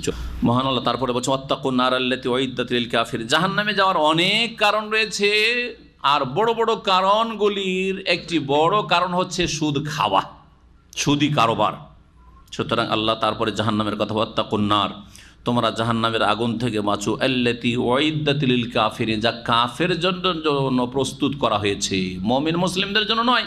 কিন্তু হে মুমিন মুসলিম, তোমরা যদি সুদ খাও কাফেরদের মতো, তো কাফেরদের সাথে তোমাদেরকেও জাহান্নামে যেতে হবে। আতিউল্লাহ ওয়ার রাসূল, এবং তোমরা আল্লাহ ও রাসূলের আনুগত্য করো, লাআল্লাকুম তুরহামুন, যাতে করে তোমাদের উপর দয়া করা হয়। ওয়াসারিউ ইলা মাগফিরাতিন মির রাব্বিকুম ওয়া জান্নাতিন আরদুহাস সামাওয়াতু ওয়াল আরদু উইদ্দাত লিল মুত্তাকিন, এবং তোমরা প্রতিযোগিতা করো তোমাদের প্রতিপালকের মার্জনা লাভের উদ্দেশ্যে, ওয়া জান্নাতিন, এবং জান্নাত হাসিলের উদ্দেশ্যে, আরদুহাস সামাওয়াতু ওয়াল আরদ, যার বিস্তৃতি, আরদুহা শাব্দিক অর্থ আরদ মানে হচ্ছে যার প্রস্থ। প্রস্থ মানে এটা কি? এটা হচ্ছে তুল, লম্বা, হ্যাঁ, দৈর্ঘ্য, আর এটা হচ্ছে প্রস্থ। জি, আরদোহা। তো আল্লাহ রাব্বুল আলামিন শুধু জান্নাতের প্রস্থের কথা বলছেন, দৈর্ঘ্যের কথা বলছেন না। এটা কেমন কথা? জি, লম্বা বেশি হয় না চড়াটা বেশি হয়? লম্বা বেশি হয়, তাই না? তো আল্লাহ বলছেন এখানে যে প্রস্থই যদি এতটা হয় আসমান জমিনের মতো, বোঝানোর জন্য আল্লাহ বলছেন আসমানের জমিনে বহু গুণ, এটা বোঝানোর জন্য শুধু বলা হয়েছে আকাশ এবং জমিনের মতো যদি প্রস্থই হয় জান্নাতের, তাহলে দৈর্ঘ্যটা কত বড় হইতে পারে চিন্তা করো। হ্যাঁ, এটা হচ্ছে বাকভঙ্গিমা একটা। হ্যাঁ, যেমন আমরা বলি আরে লোকটার হাত হচ্ছে 25 ইঞ্চি, হাত 18 ইঞ্চি সাধারণত মিডিয়াম হাত হয়, তাই না? যদি কারো বলেন যে হাতটাই 25 ইঞ্চি, উদ্দেশ্য কি? তার হাত বোঝানো শুধু, না লোকটা তাহলে কত লম্বা? হ্যাঁ, হাতি যদি এত লম্বা হয় তো লোক বা কত লম্বা? জি, আল্লাহ তাই বলছেন ও জান্নাতিন, এমন জান্নাতের জন্য প্রতিযোগিতা করো, আরদুহাস সামাওয়াতু ওয়াল আরদ, যার প্রস্থ হচ্ছে আকাশসমূহ এবং পৃথিবীর মতো, উইদ্দাত লিল মুত্তাকিন, জান্নাত আবার কার জন্য তৈরি করা হয়েছে? আল্লাহ ভীরুদের জন্য, তাকওয়া অর্জনকারীদের জন্য, যারা আল্লাহর ভয়ে ভালো কথা কাজ করে আর আল্লাহর ভয়ে মন্দ কথা কাজ থেকে বেঁচে থাকে। এটা হচ্ছে তাকওয়া। সহজ, যে কোনো ভালো কাজ করছেন কিসের জন্য? আল্লাহর ভয় আছে। মা বাবাকে আপনি টাকা পয়সা নিয়মিত দিচ্ছেন কিসের ভয়ে? না হলে জমি জায়গায় ভাগ দেবে না। হ্যাঁ, গায়ে শক্তি আছে, বাড়ি থেকে তাড়িয়ে দিবে, যাবো কোথায়, ভিটে মাটি থেকে তাড়িয়ে দিবে। হ্যাঁ, না, আল্লাহ সন্তুষ্টির জন্য, আল্লাহ সন্তুষ্টির জন্য সব কাজ আল্লাহ সন্তুষ্টির জন্য করতে হবে, দুনিয়ার কোনো গরজে নয়, আর কোনো অনিষ্ট থেকে রক্ষা পাওয়ার উদ্দেশ্য নয়, খুলুসিয়াত। জি, এ হচ্ছে তাকওয়া। আর পক্ষান্তরে জাহান্নাম কার জন্য তৈরি করা হয়েছে? একটু আগে পেলেন, কাফেরদের জন্য। কিন্তু কাফেরদের গর্তে যারা ঢুকবে মুসলিম, তারা জাহান্নামে যাবে। দীর্ঘকাল থাকবে, কিছু কাল থাকবে, বহুকাল থাকবে। আবার ইমান ভঙ্গ করে দেয় মুসলিমের সন্তান, কিন্তু ইমানই ভঙ্গ করলো, তাহলে চিরকাল থাকবে। কাফেরের মতো। জি, জাহান্নামীদের বিভিন্ন স্তর হবে, কিছু কাল, দীর্ঘকাল, বহুকাল, তারপরে হবে চিরকাল। চিরকালও থাকতে পারে মুসলিমের সন্তান যখন ঈমান ভঙ্গ করে ফেলবে কাফেরদের মতো। আল্লাযীনা ইউনফিকুনা ফিস সাররাই ওয়াদ দার, মুত্তাকিন কারা, তাদের কিছু বৈশিষ্ট্য এখানে বর্ণনা করছেন। আল্লাহ বলছেন যারা সুখে দুঃখে ব্যয় করে, খরচ করে, সুখে থাকলেও দান খেরাত করে, সুখে থাকলেও বাপ মাকে দেয়, দুঃখে থাকলেও বাপ মাকে দেয়, সুখে থাকলেও ভাই বোনকে দেখাশোনা করে, আত্মীয় স্বজনকে দেখাশোনা করে, দুঃখে থাকলেও না দিলেন টাইট করেন। একটু অভাব পড়েছে, এখন চাকরি বাকরি বেতন টেতন বাড়ে না 3 বছর থেকে, একটা পয়সা দেন না আর ভাই বোনকে, তোদের লেখাপড়াই বন্ধ, না এই কাজ করবেন না। ঠিক আছে, যখন বেশি পয়সা ছিল বেশি দিচ্ছিলেন, কম পয়সা আছে কম দেবেন। তখন সৌদি আরবে ছিলাম তখন পয়সা দিয়েছি, বাংলাদেশে আবার কিসের পয়সা দেবো ভাই বোনকে? হ্যাঁ, তাদের কি করে সহযোগিতা করব? না, আপনার যে স্ট্যাটাসটা আছে, আপনার যে চলাফেরার মান, খরচ করেন মাসিক, সেটা কমিয়ে নিয়ে আসেন, আর তাদেরটাকেও কমান, আর তাদেরকে কিছু দেন, আপনি কিছু খান। এটা হচ্ছে সুন্দর ইসলামিক তরিকা। আল্লাযীনা ইউনফিকুনা ফিস সাররাই ওয়াদ দার, যারা ব্যয় করে, খরচ করে সুখে, ওয়াদ দাররা এবং দুঃখেও, কষ্টেও, ওয়াল কাযিমিনাল গাইজ, আর মুত্তাকি ওরা যারা রাগকে, ক্রোধকে সংবরণ করতে পারে, রাগকে ভিতরে হজম করে নিতে পারে, রাগের প্রতিক্রিয়া দেখায় না। রাগ হয় সবারই, কিন্তু রাগ কেউ কেউ ভিতরে রেখে দিতে পারে, আর ভিতরে থেকে কিছুক্ষণের মধ্যে আউট করে দিল, আউযুবিল্লাহি মিনাশ শাইতানির রাজিম পড়ে। এমন না যে ভিতরে ধরে রেখে দিলাম যে সময় সুযোগে তোকে দেখবো, মাঝে মাঝে দেখবো, তাই না? না, ওইরকম না। জি, তাহলে আপনি সংবরণ করলেন না, সংবরণকারী না। ওয়াল কাযিমিনাল গাইজ, আল্লাহ প্রশংসা করেছেন যারা রাগকে দমন করতে পারে। ওয়াল আফিনা আনিন নাস, এবং মানুষকে ক্ষমার দৃষ্টিতে দেখে, ক্ষমা করে। ওয়াল্লাহু ইউহিব্বুল মুহসিনিন, আর এরাই হচ্ছে নিষ্ঠাবান সৎকর্মশীল, তাদেরকে আল্লাহ ভালোবাসেন। ওয়াল্লাযীনা ইযা ফাআলু ফাহিশা, আর মুত্তাকি আল্লাহ ভীরু কারা? মুত্তাকি মানে এই না যে পাপ হবে না, এটাও না, আবার পাপ হয়ে যেতে পারে, ইচ্ছা করে যখন তখন পাপ হয়, এটাও না, আবার হয়ে যেতে পারে, শয়তান পদস্খলন ঘটাতে পারে। কিন্তু পাপ হলে কি করবে দেখেন, মুত্তাকিদের বৈশিষ্ট্য হচ্ছে ওয়াল্লাযীনা ইযা ফাআলু ফাহিশা, মুত্তাকি ওরা যারা কোনো অশ্লীল কথা কাজে লিপ্ত হয়ে গেলে, আও জালামু আনফুসাহুম, অথবা নিজের ওপর অত্যাচার করলে, কোনো পাপ করেছে, যাকারুল্লাহ, কি করে? চট করে আল্লাহকে স্মরণ করে, কি করলাম ভাই আল্লাহ, যাকারুল্লাহ, ফাস্তাগফারু লিযুনুবিহিম, আল্লাহর কথা যেহেতু স্মরণ হয়ে গেছে, যে আল্লাহ যে ধরে নেবেন, আল্লাহ যে দেখে নিলেন, আল্লাহ যে জেনে নিলেন, কেউ জানতে পারলো না, তো কি করব তাহলে? এখন সংশোধনের পথ নিতে, ফাস্তাগফারু লিযুনুবিহিম, সুতরাং তারা নিজের পাপ সমূহের জন্য আল্লাহর কাছে ক্ষমা কামনা করলো, মার্জনা কামনা করলো। ওমা ইয়াগফিরু যুনুবা ইল্লাল্লাহ, এবং এটা দৃঢ় বিশ্বাস রাখলো যে আল্লাহ ছাড়া কেউ গুনাহ মাফ করতে পারে না, কেউ মাফ করতে পারে না। ওলি বুজুর্গ পীর সাহেবের কাছে যাব, ওরা হাতে হাত দেবো, তাহলে ক্ষমা হয়ে যাবে, এগুলো বেদাতীদের তরিকা। আপনার এবং আপনার রবের মাঝে খলুসিয়তের সাথে তওবা হইতে হবে। কোন আলেমের কাছে যেতে হবে, দস্তুরি তুলে ধরতে, আমি এইরকম পাপ করেছি, আমাকে একটু তোবা পড়িয়ে দেন, এগুলো ব্রাহ্মণদের তরিকা, বিদাতি মোল্লারা শিখিয়েছে, এগুলো তরিকা নয়। আপনার যা পাপ হয়েছে আপনি আপনার রবকে বলুন, ওমা ইয়াগফিরু যুনুবা ইল্লাল্লাহ, এবং এই ইয়াকিন নিয়ে, দৃঢ় বিশ্বাস নিয়ে যে আল্লাহ ছাড়া আমাকে কেউ ক্ষমা করতে পারে না। ওয়ালাম ইউসিরু আলা মা ফাআলু ওয়া হুম ইয়ালামুন, তারা জেনে শুনে তাদের অপকর্মের ওপর অটল থাকে না। পাপ করেছে, জানছে যে পাপ, তারপরেও রাত পার হয়ে চলে গেল, দিন পার হয়ে গেল, সপ্তাহ পার হয়ে গেল, মাস পার হয়ে গেল, সপ্তাহের পর সপ্তাহ, মাসের পর মাস, তার ফজর ছুটে যাচ্ছে, জামাত ছুটে যাচ্ছে, এটা হতেই পারে না। ইসরার, এটা অটল হয়ে আছে পাপের ওপর সে। কিন্তু একদিন অবহেলা হয়ে গেছে, খেয়াল করিনি, অ্যালার্ম লাগাইনি, যে হ্যাঁ ঠিক আছে, আর এরকম হবে না, নেক্সট টাইম আর এরকম হবে না, এই ভুলটা আমার হয়ে গেছে, একটা টাকা এদিক সেদিক করে দিচ্ছে, আর এরকম কাজ করব না। এ হচ্ছে সংশোধন। আসলে তওবা মানে ফিরে আসতে হবে পাপগুলি থেকে। বারবার করে ভুল হচ্ছে, বারবার করে তওবা করতে হবে। তবে বারবার পাপে ফিরে যাওয়াটা ভালো লক্ষণ নয়। সেই জন্য চেষ্টা করবেন যখন পাপ থেকে ফিরে আসছেন ওই দিকে আর কখনো যেন মুখ না করেন, আর ওই দিকে যাওয়ার রাস্তাকে একবারে বন্ধই করে দিবেন। যেমন কোনো মেয়ের সাথে আপনার খারাপ সম্পর্ক হয়ে গেছে, প্রেম হয়ে গেছে, আর ওর নাম্বারটা সেভ করে রাখলেই তো শয়তান ফিতনায় ফেলবে, নাম্বারকে ডিলিট করে দেন, হ্যাঁ, যোগাযোগই বন্ধ করে দেন।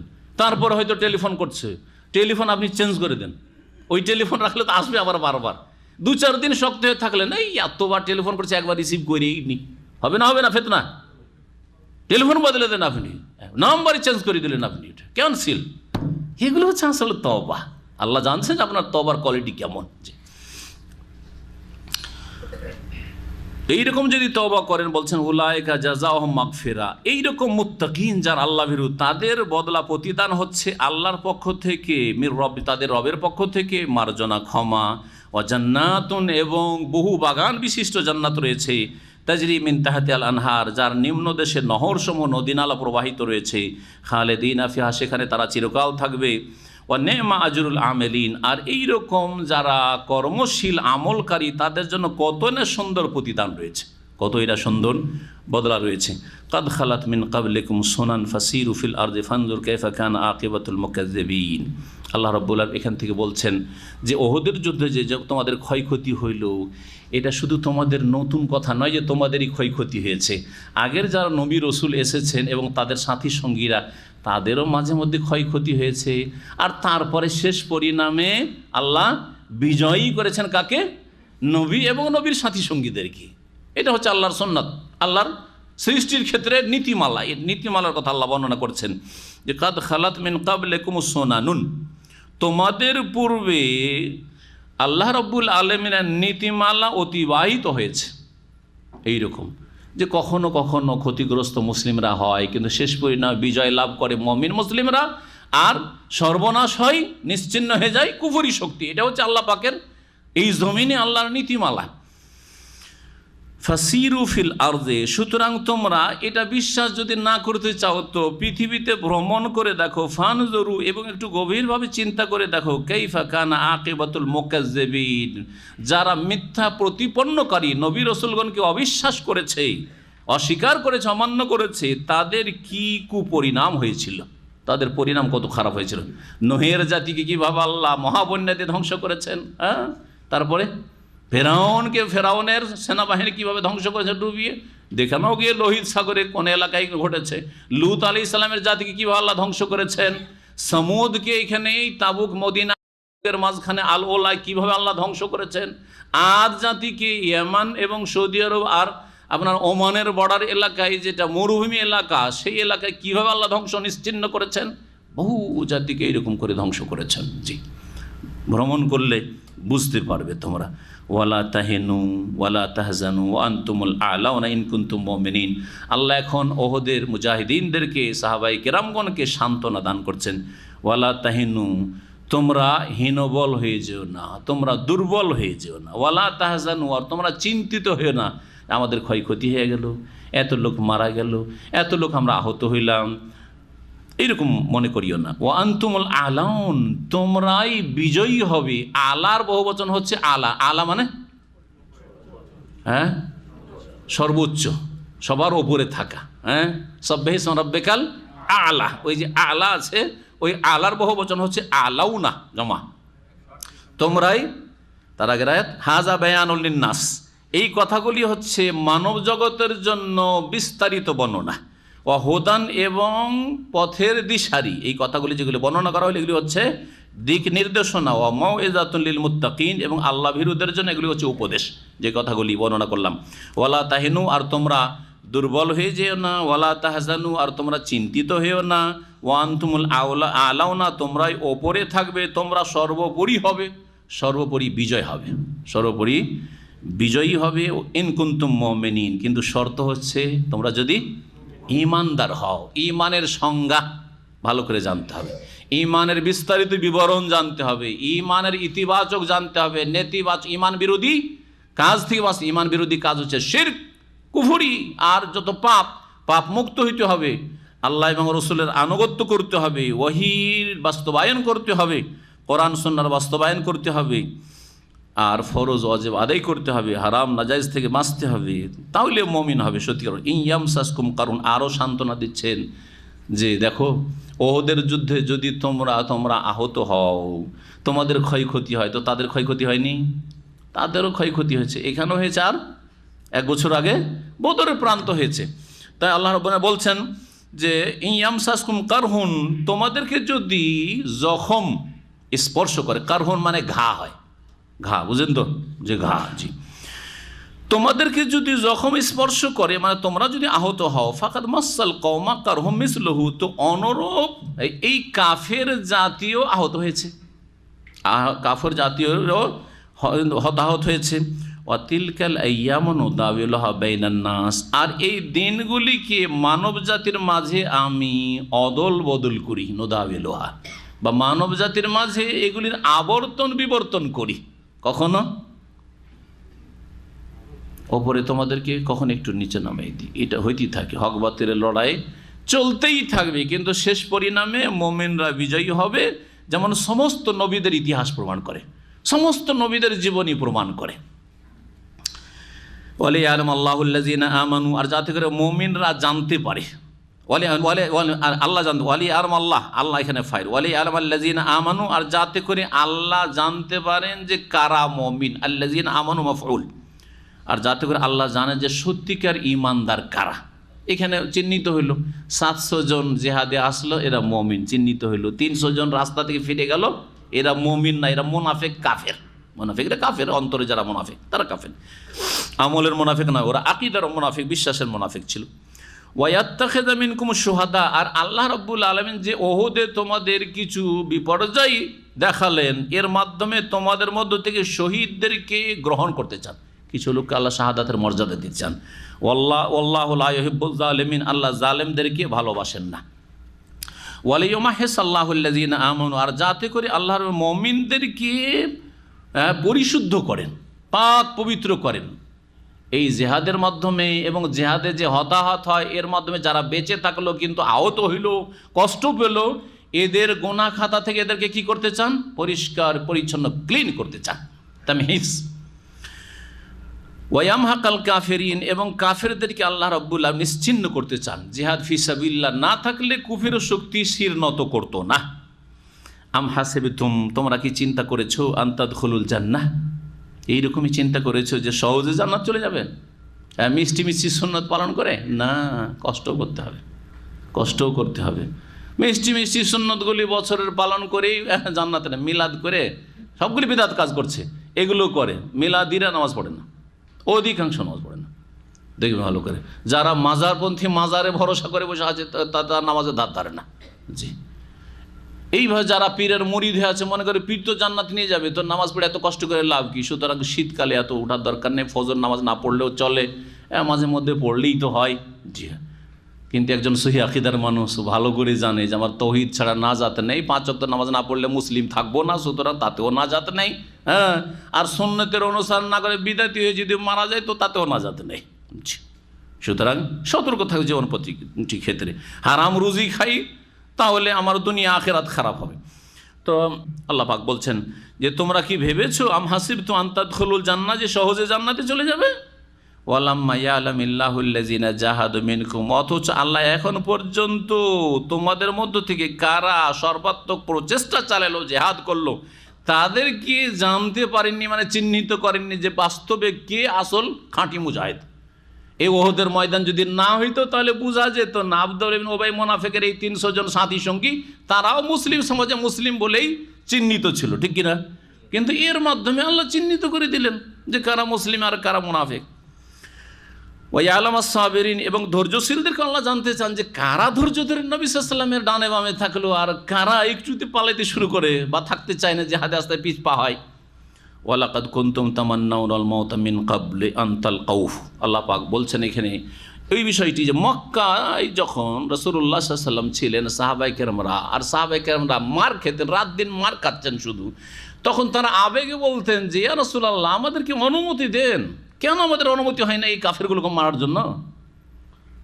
বুঝছেন না? মদিনা আসার পরেও আবেগে ছিলেন, এত জুলুম অত্যাচার বরদাস্ত করেছি, আর এখন আমাদের মজলুমগুলো ওখানে কত জুলুম অত্যাচার হচ্ছে যে কখন জিহাদের হুকুম আসবে, কাফেরগুলোকে মারব। এইসব কথা মনের মধ্যে ছিল। তারপরে মাঝে মাঝে ব্যক্ত করতেন সাহাবীরা। জিহাদের বিধান যখন ফরজ হয়ে গেল, বদর ওহদ শুরু হইল, তখন আবার জিহাদে এখন তো হাতে নাতে যেতে হবে। এতদিন তো মুখে শুধু বলছিলেন, এখন কাজের পালা এসছে, তাই না? তখন না বোঝা যাবে। আল্লাহ বলছেন আরে কিছুদিন আগে তো তোমরা বড় আকাঙ্ক্ষা করছিলে যে কখন এই চান্স আসবে, কখন মারতে পাবো, কখন জিহাদ করতে পাবো, কখন শহীদের রাস্তা খুলবে, শহীদ হওয়ার। জি, তো আল্লাহ তো দিয়ে দিয়েছে, এখন চোখের সামনে দেখছো, করো এখন। তাই বলছেন ওয়ালাকাদ কুনতুম তামান্নাউনাল মাউতা মিন ক্বাবলি আন তালকাউহু, এই কাফের দলের সাথে বা এই যে এখানে তালকাউহ এই মতের দিকে মৃত্যুর মুখোমুখি হওয়ার পূর্বে তোমরা কিন্তু মৃত্যুর আকাঙ্ক্ষা করতে, যে জিহাদ করে কখন শহীদ হওয়ার চান্স পাবো, এর আগে তামান্না করতে, তোমরা আকাঙ্ক্ষা করতে। ফাকাদ রাআইতুমুহু, এখন তো মৃত্যুকে তোমাদের চোখের সামনে দেখেই নিয়েছো। আনতুম তানজুরুন, ফাকাদ রাআইতুমুহু আনতুম তানজুরুন, তোমরা চোখের সামনে দেখছো মৃত্যুকে যে চলে এসছে তোমাদের সামনে। এখন এই শাহাদাতের সুযোগ, সুবর্ণ সুযোগ চলে এসছে, জিহাদ করো এখন। নবী মুহাম্মদ রাসূলুল্লাহ সাল্লাল্লাহু আলাইহি সাল্লাম যখন আহত হয়েছিলেন, ইবনে কুমাইয়া বা কামিয়া যখন নবী সাল্লাল্লাহু আলাইহি ওয়াসাল্লাম আঘাত করেছিল, মারাত্মক আঘাত করেছিল, সেই আঘাতের পর নবী সাল্লাল্লাহু আলাইহি ওয়াসাল্লাম পড়ে গেছিলেন।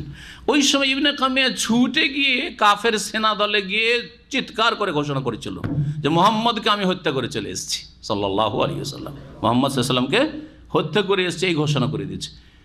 একটি রিওয়ায়াতে রয়েছে যে শয়তান, ইবলিস শয়তান এসেছে ওহুদের প্রান্তে, আসার পরে চিৎকার করে কাফেরদের মাঝে চিৎকার করে বলেছে, আরে ইন্না মুহাম্মদ কাদ কুতিল, মুহাম্মদকে হত্যা করা হয়েছে, মুহাম্মদ আর নেই।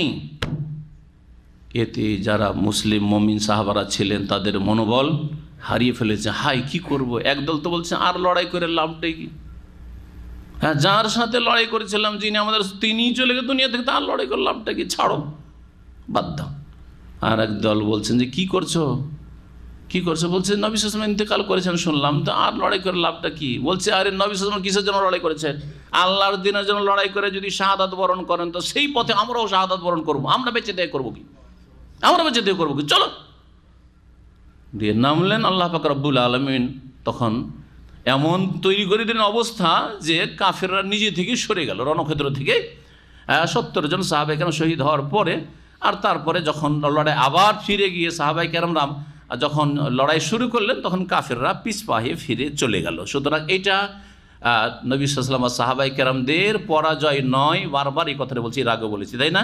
কারণ কিছু ঐতিহাসিকরা বা কিছু তাফসীরকাররা বিষয়টাকে গবেষণামূলক না লিখে এই ক্ষয়ক্ষতির ভিত্তিতে বলে যে ওহুদে মুসলিমদের হার হয়েছে। না, মানুষ বেশি মারা গেলে হার হয় না, দেখতে হয় যে লাস্ট ফলাফলটা কি, যে লাস্ট ফলাফল, শেষ ফলাফলটা কি। না, এখানে এমন হয়নি যে সাহাবায়ে কেরামরা সবাই রণক্ষেত্রে ছেড়ে পালিয়ে চলে গেছে। ও নবী সাল্লাল্লাহু আলাইহি ওয়াসাল্লাম কাফেররা চলে যাওয়ার পরেও নবী করিম সাল্লাল্লাহু আলাইহি ওয়াসাল্লাম রক্ত বন্ধ হচ্ছে না, ফাতেমা রাদিয়াল্লাহু তাআলা আনহা বারবার রক্ত বন্ধ করার চেষ্টা করছেন, শেষে একটা চাটাই পুড়িয়ে যখন ছাইগুলো দিলেন পানি দিয়ে ধুইছেন কিন্তু রক্ত বন্ধ হচ্ছে না, চাটাই পুড়িয়ে দেওয়ার পরে তারপরে রক্ত বন্ধ হয়। কাফেররা চলে গেছে রণক্ষেত্রে ছেড়ে, তারপরে হার বলবেন এটা, তারপরে বলবেন যে পরাজয় বলবেন না।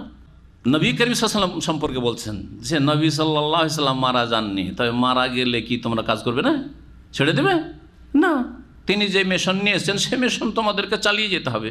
ওমা মুহাম্মাদুন ইল্লা রাসূল, মুহাম্মদ একজন রসুল ছাড়া আর কিছু না, তিনি রসুল সাল্লাল্লাহু আলাইহি ওয়াসাল্লাম।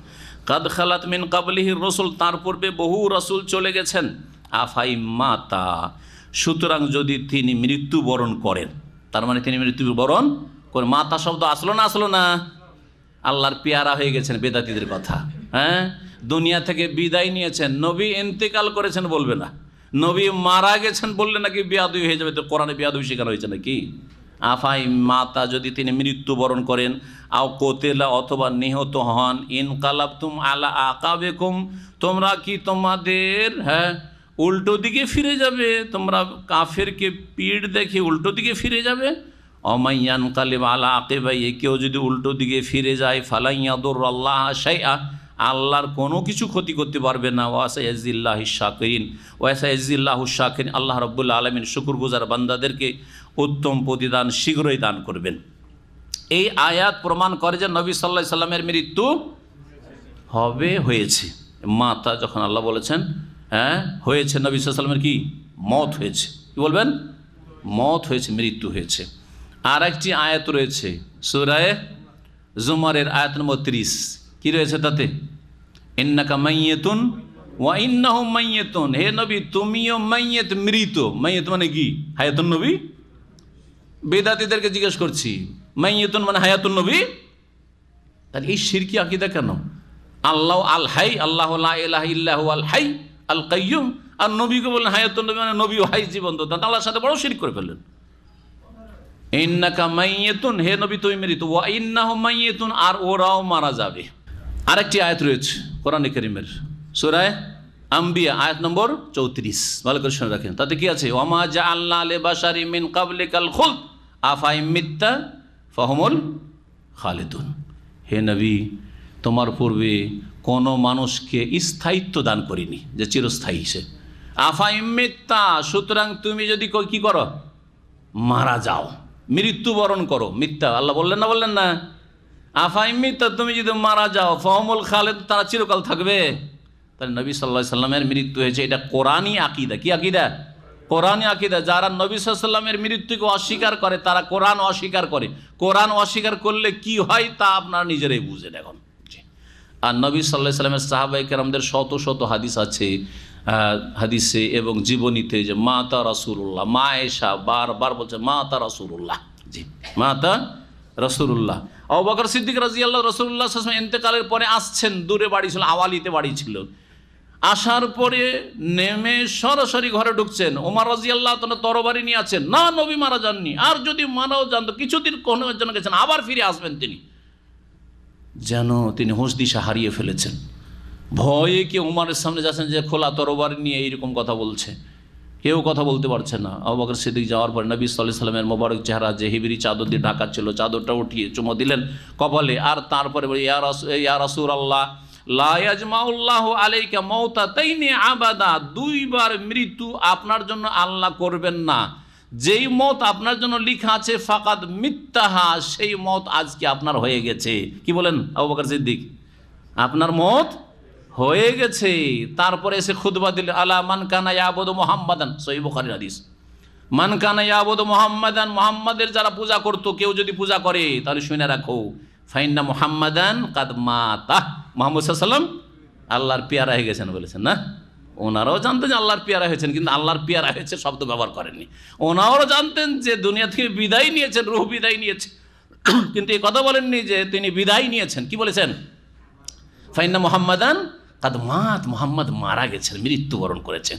ওমান কানা ইয়াবুদুল্লাহ, আর যারা আল্লাহর ইবাদত বন্দেগী করে তারা ভালো করে শোনো, ফাইন্নাল্লাহা হাইয়ুন লা ইয়ামুত, তিনি চিরঞ্জীব, হ্যাঁ চিরকাল আছেন, থাকবেন, লা ইয়ামুত, তিনি মরবেন না, তিনি মরবেন না। এ হচ্ছে আল্লাহর মাঝে, খালেকের মাঝে আর মখলুক রাসূলুল্লাহ সাল্লাল্লাহু আলাইহি ওয়াসাল্লাম মাঝে পার্থক্য, যে নবী মাইয়েত আর আল্লাহ হচ্ছেন আল হাই। জি, এইটা হচ্ছে কোরআন সুন্নাহর আকীদা। এর বিপরীত আকীদা হচ্ছে শিরকি আকীদা, বড় শিরক। জি, আল্লাহ রাব্বুল আলামিন তারপরে বলছেন, ওমা কানা লিনাফসি আন তামুতা ইল্লা বিইযনিল্লাহ, কোনো ব্যক্তির জন্য এটা হওয়া অসম্ভব যে সে মৃত্যুবরণ করবে আল্লাহর অনুমতি ছাড়া, আল্লাহর ইচ্ছা ছাড়া। আল্লাহ না চাইলে কেউ মরবে না। কিতাবান মুআজ্জালা, যা সুনির্ধারিত, লিখিত, যা সুনির্দিষ্ট সুনির্ধারিত করে লেখা আছে যে কোন সময়, কোন অবস্থায়, কোন দেশে, কোন জমিনে কখন মারা যাবে, সব কিছু লেখা আছে। কিতাবা মুআজ্জালা, ওয়ামান ইউরিদ সাওয়াবাদ দুনিয়া, যে পার্থিব জগতের প্রতিদান চায়, নউতিহি মিন, আল্লাহ বলছেন পার্থিব জগৎ দেবো, দুনিয়া যারা দুনিয়া করে তাদেরকে দুনিয়া দেবো। ওয়ামান ইউরিদ সাওয়াবাল আখিরা, দেখেন দুনিয়ার জন্য যারা উন্নতির জন্য চেষ্টা করছে, পাচ্ছে না, পাচ্ছে না?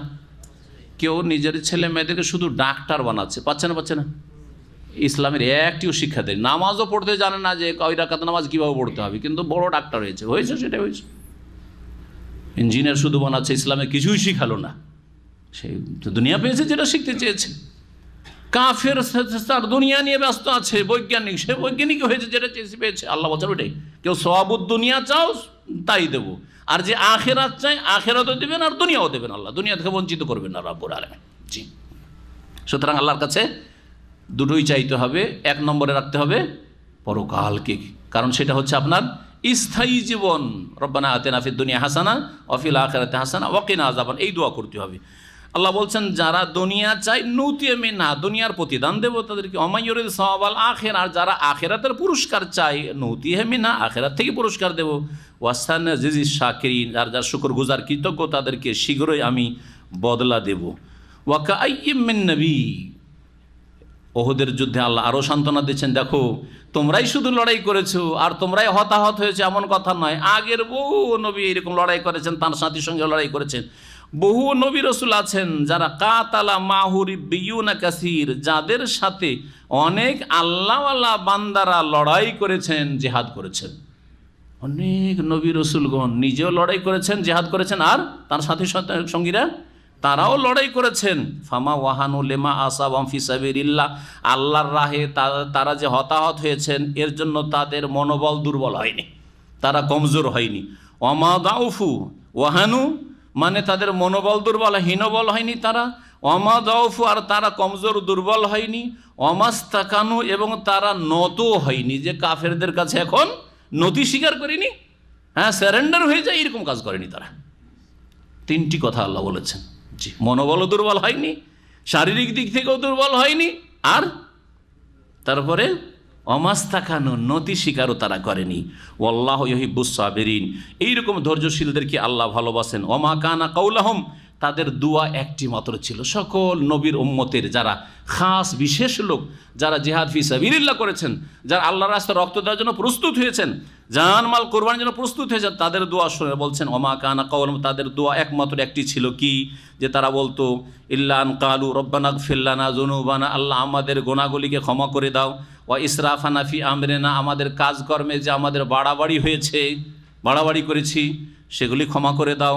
ওয়াসাব্বিত আকদামানা, আর আমাদের পাগুলিকে দৃঢ় রাখো, সুদৃঢ় রাখো, প্রতিষ্ঠিত রাখো, অর্থাৎ আমরা যাতে করে পিছপা না হয়ে যাই, অথবা আমরা এদিক সেদিক পদস্খলন না ঘটে, পথভ্রষ্ট না হয়ে যাই। ওয়ানসুরনা আলাল কওমিল কাফিরিন, আর কাফের সম্প্রদায়ের ওপর আমাদেরকে সাহায্য দান করো, বিজয় দান করো। এই দোয়া যখন তারা করেছেন, ফাআতাহুমুল্লাহু সাওয়াবাদ দুনিয়া, তখন আল্লাহ রাব্বুল আলামিন তাদেরকে দুনিয়ার ইহজগতেরও পুরস্কার দিয়েছেন। মুমিনদেরকে আল্লাহ ইহজগতের পুরস্কার, নেতৃত্ব দিয়েছেন। দাউদকে আল্লাহ খলিফা বানিয়েছেন, সুলাইমানকে আল্লাহ খলিফা বাদশাহ বানিয়েছেন না বানান নাই? ইউসুফ আলাইহিস সালামকে আল্লাহ খেলাফত দিয়েছেন, রব্বুল আলামিন নেতৃত্ব দিয়েছেন, দুনিয়া দিয়েছেন যাকে দিতে চেয়েছেন। ওয়া হুসনা সাওয়াবিল আখিরা, এবং পরকালের উত্তম পুরস্কার আল্লাহ রাব্বুল আলামিন তাদের জন্য রেখেছেন এবং দিয়েছেন। ওয়াল্লাহু ইউহিব্বুল মুহসিনিন, আল্লাহ সৎকর্মশীলদেরকে ভালোবাসেন। এখানে আজকের তাফসীর শেষ করি। ওয়া সাল্লাল্লাহু আলা নবিয়িনা মুহাম্মদ ওয়া আলা আলিহি ওয়া সাহবিহি আজমাইন।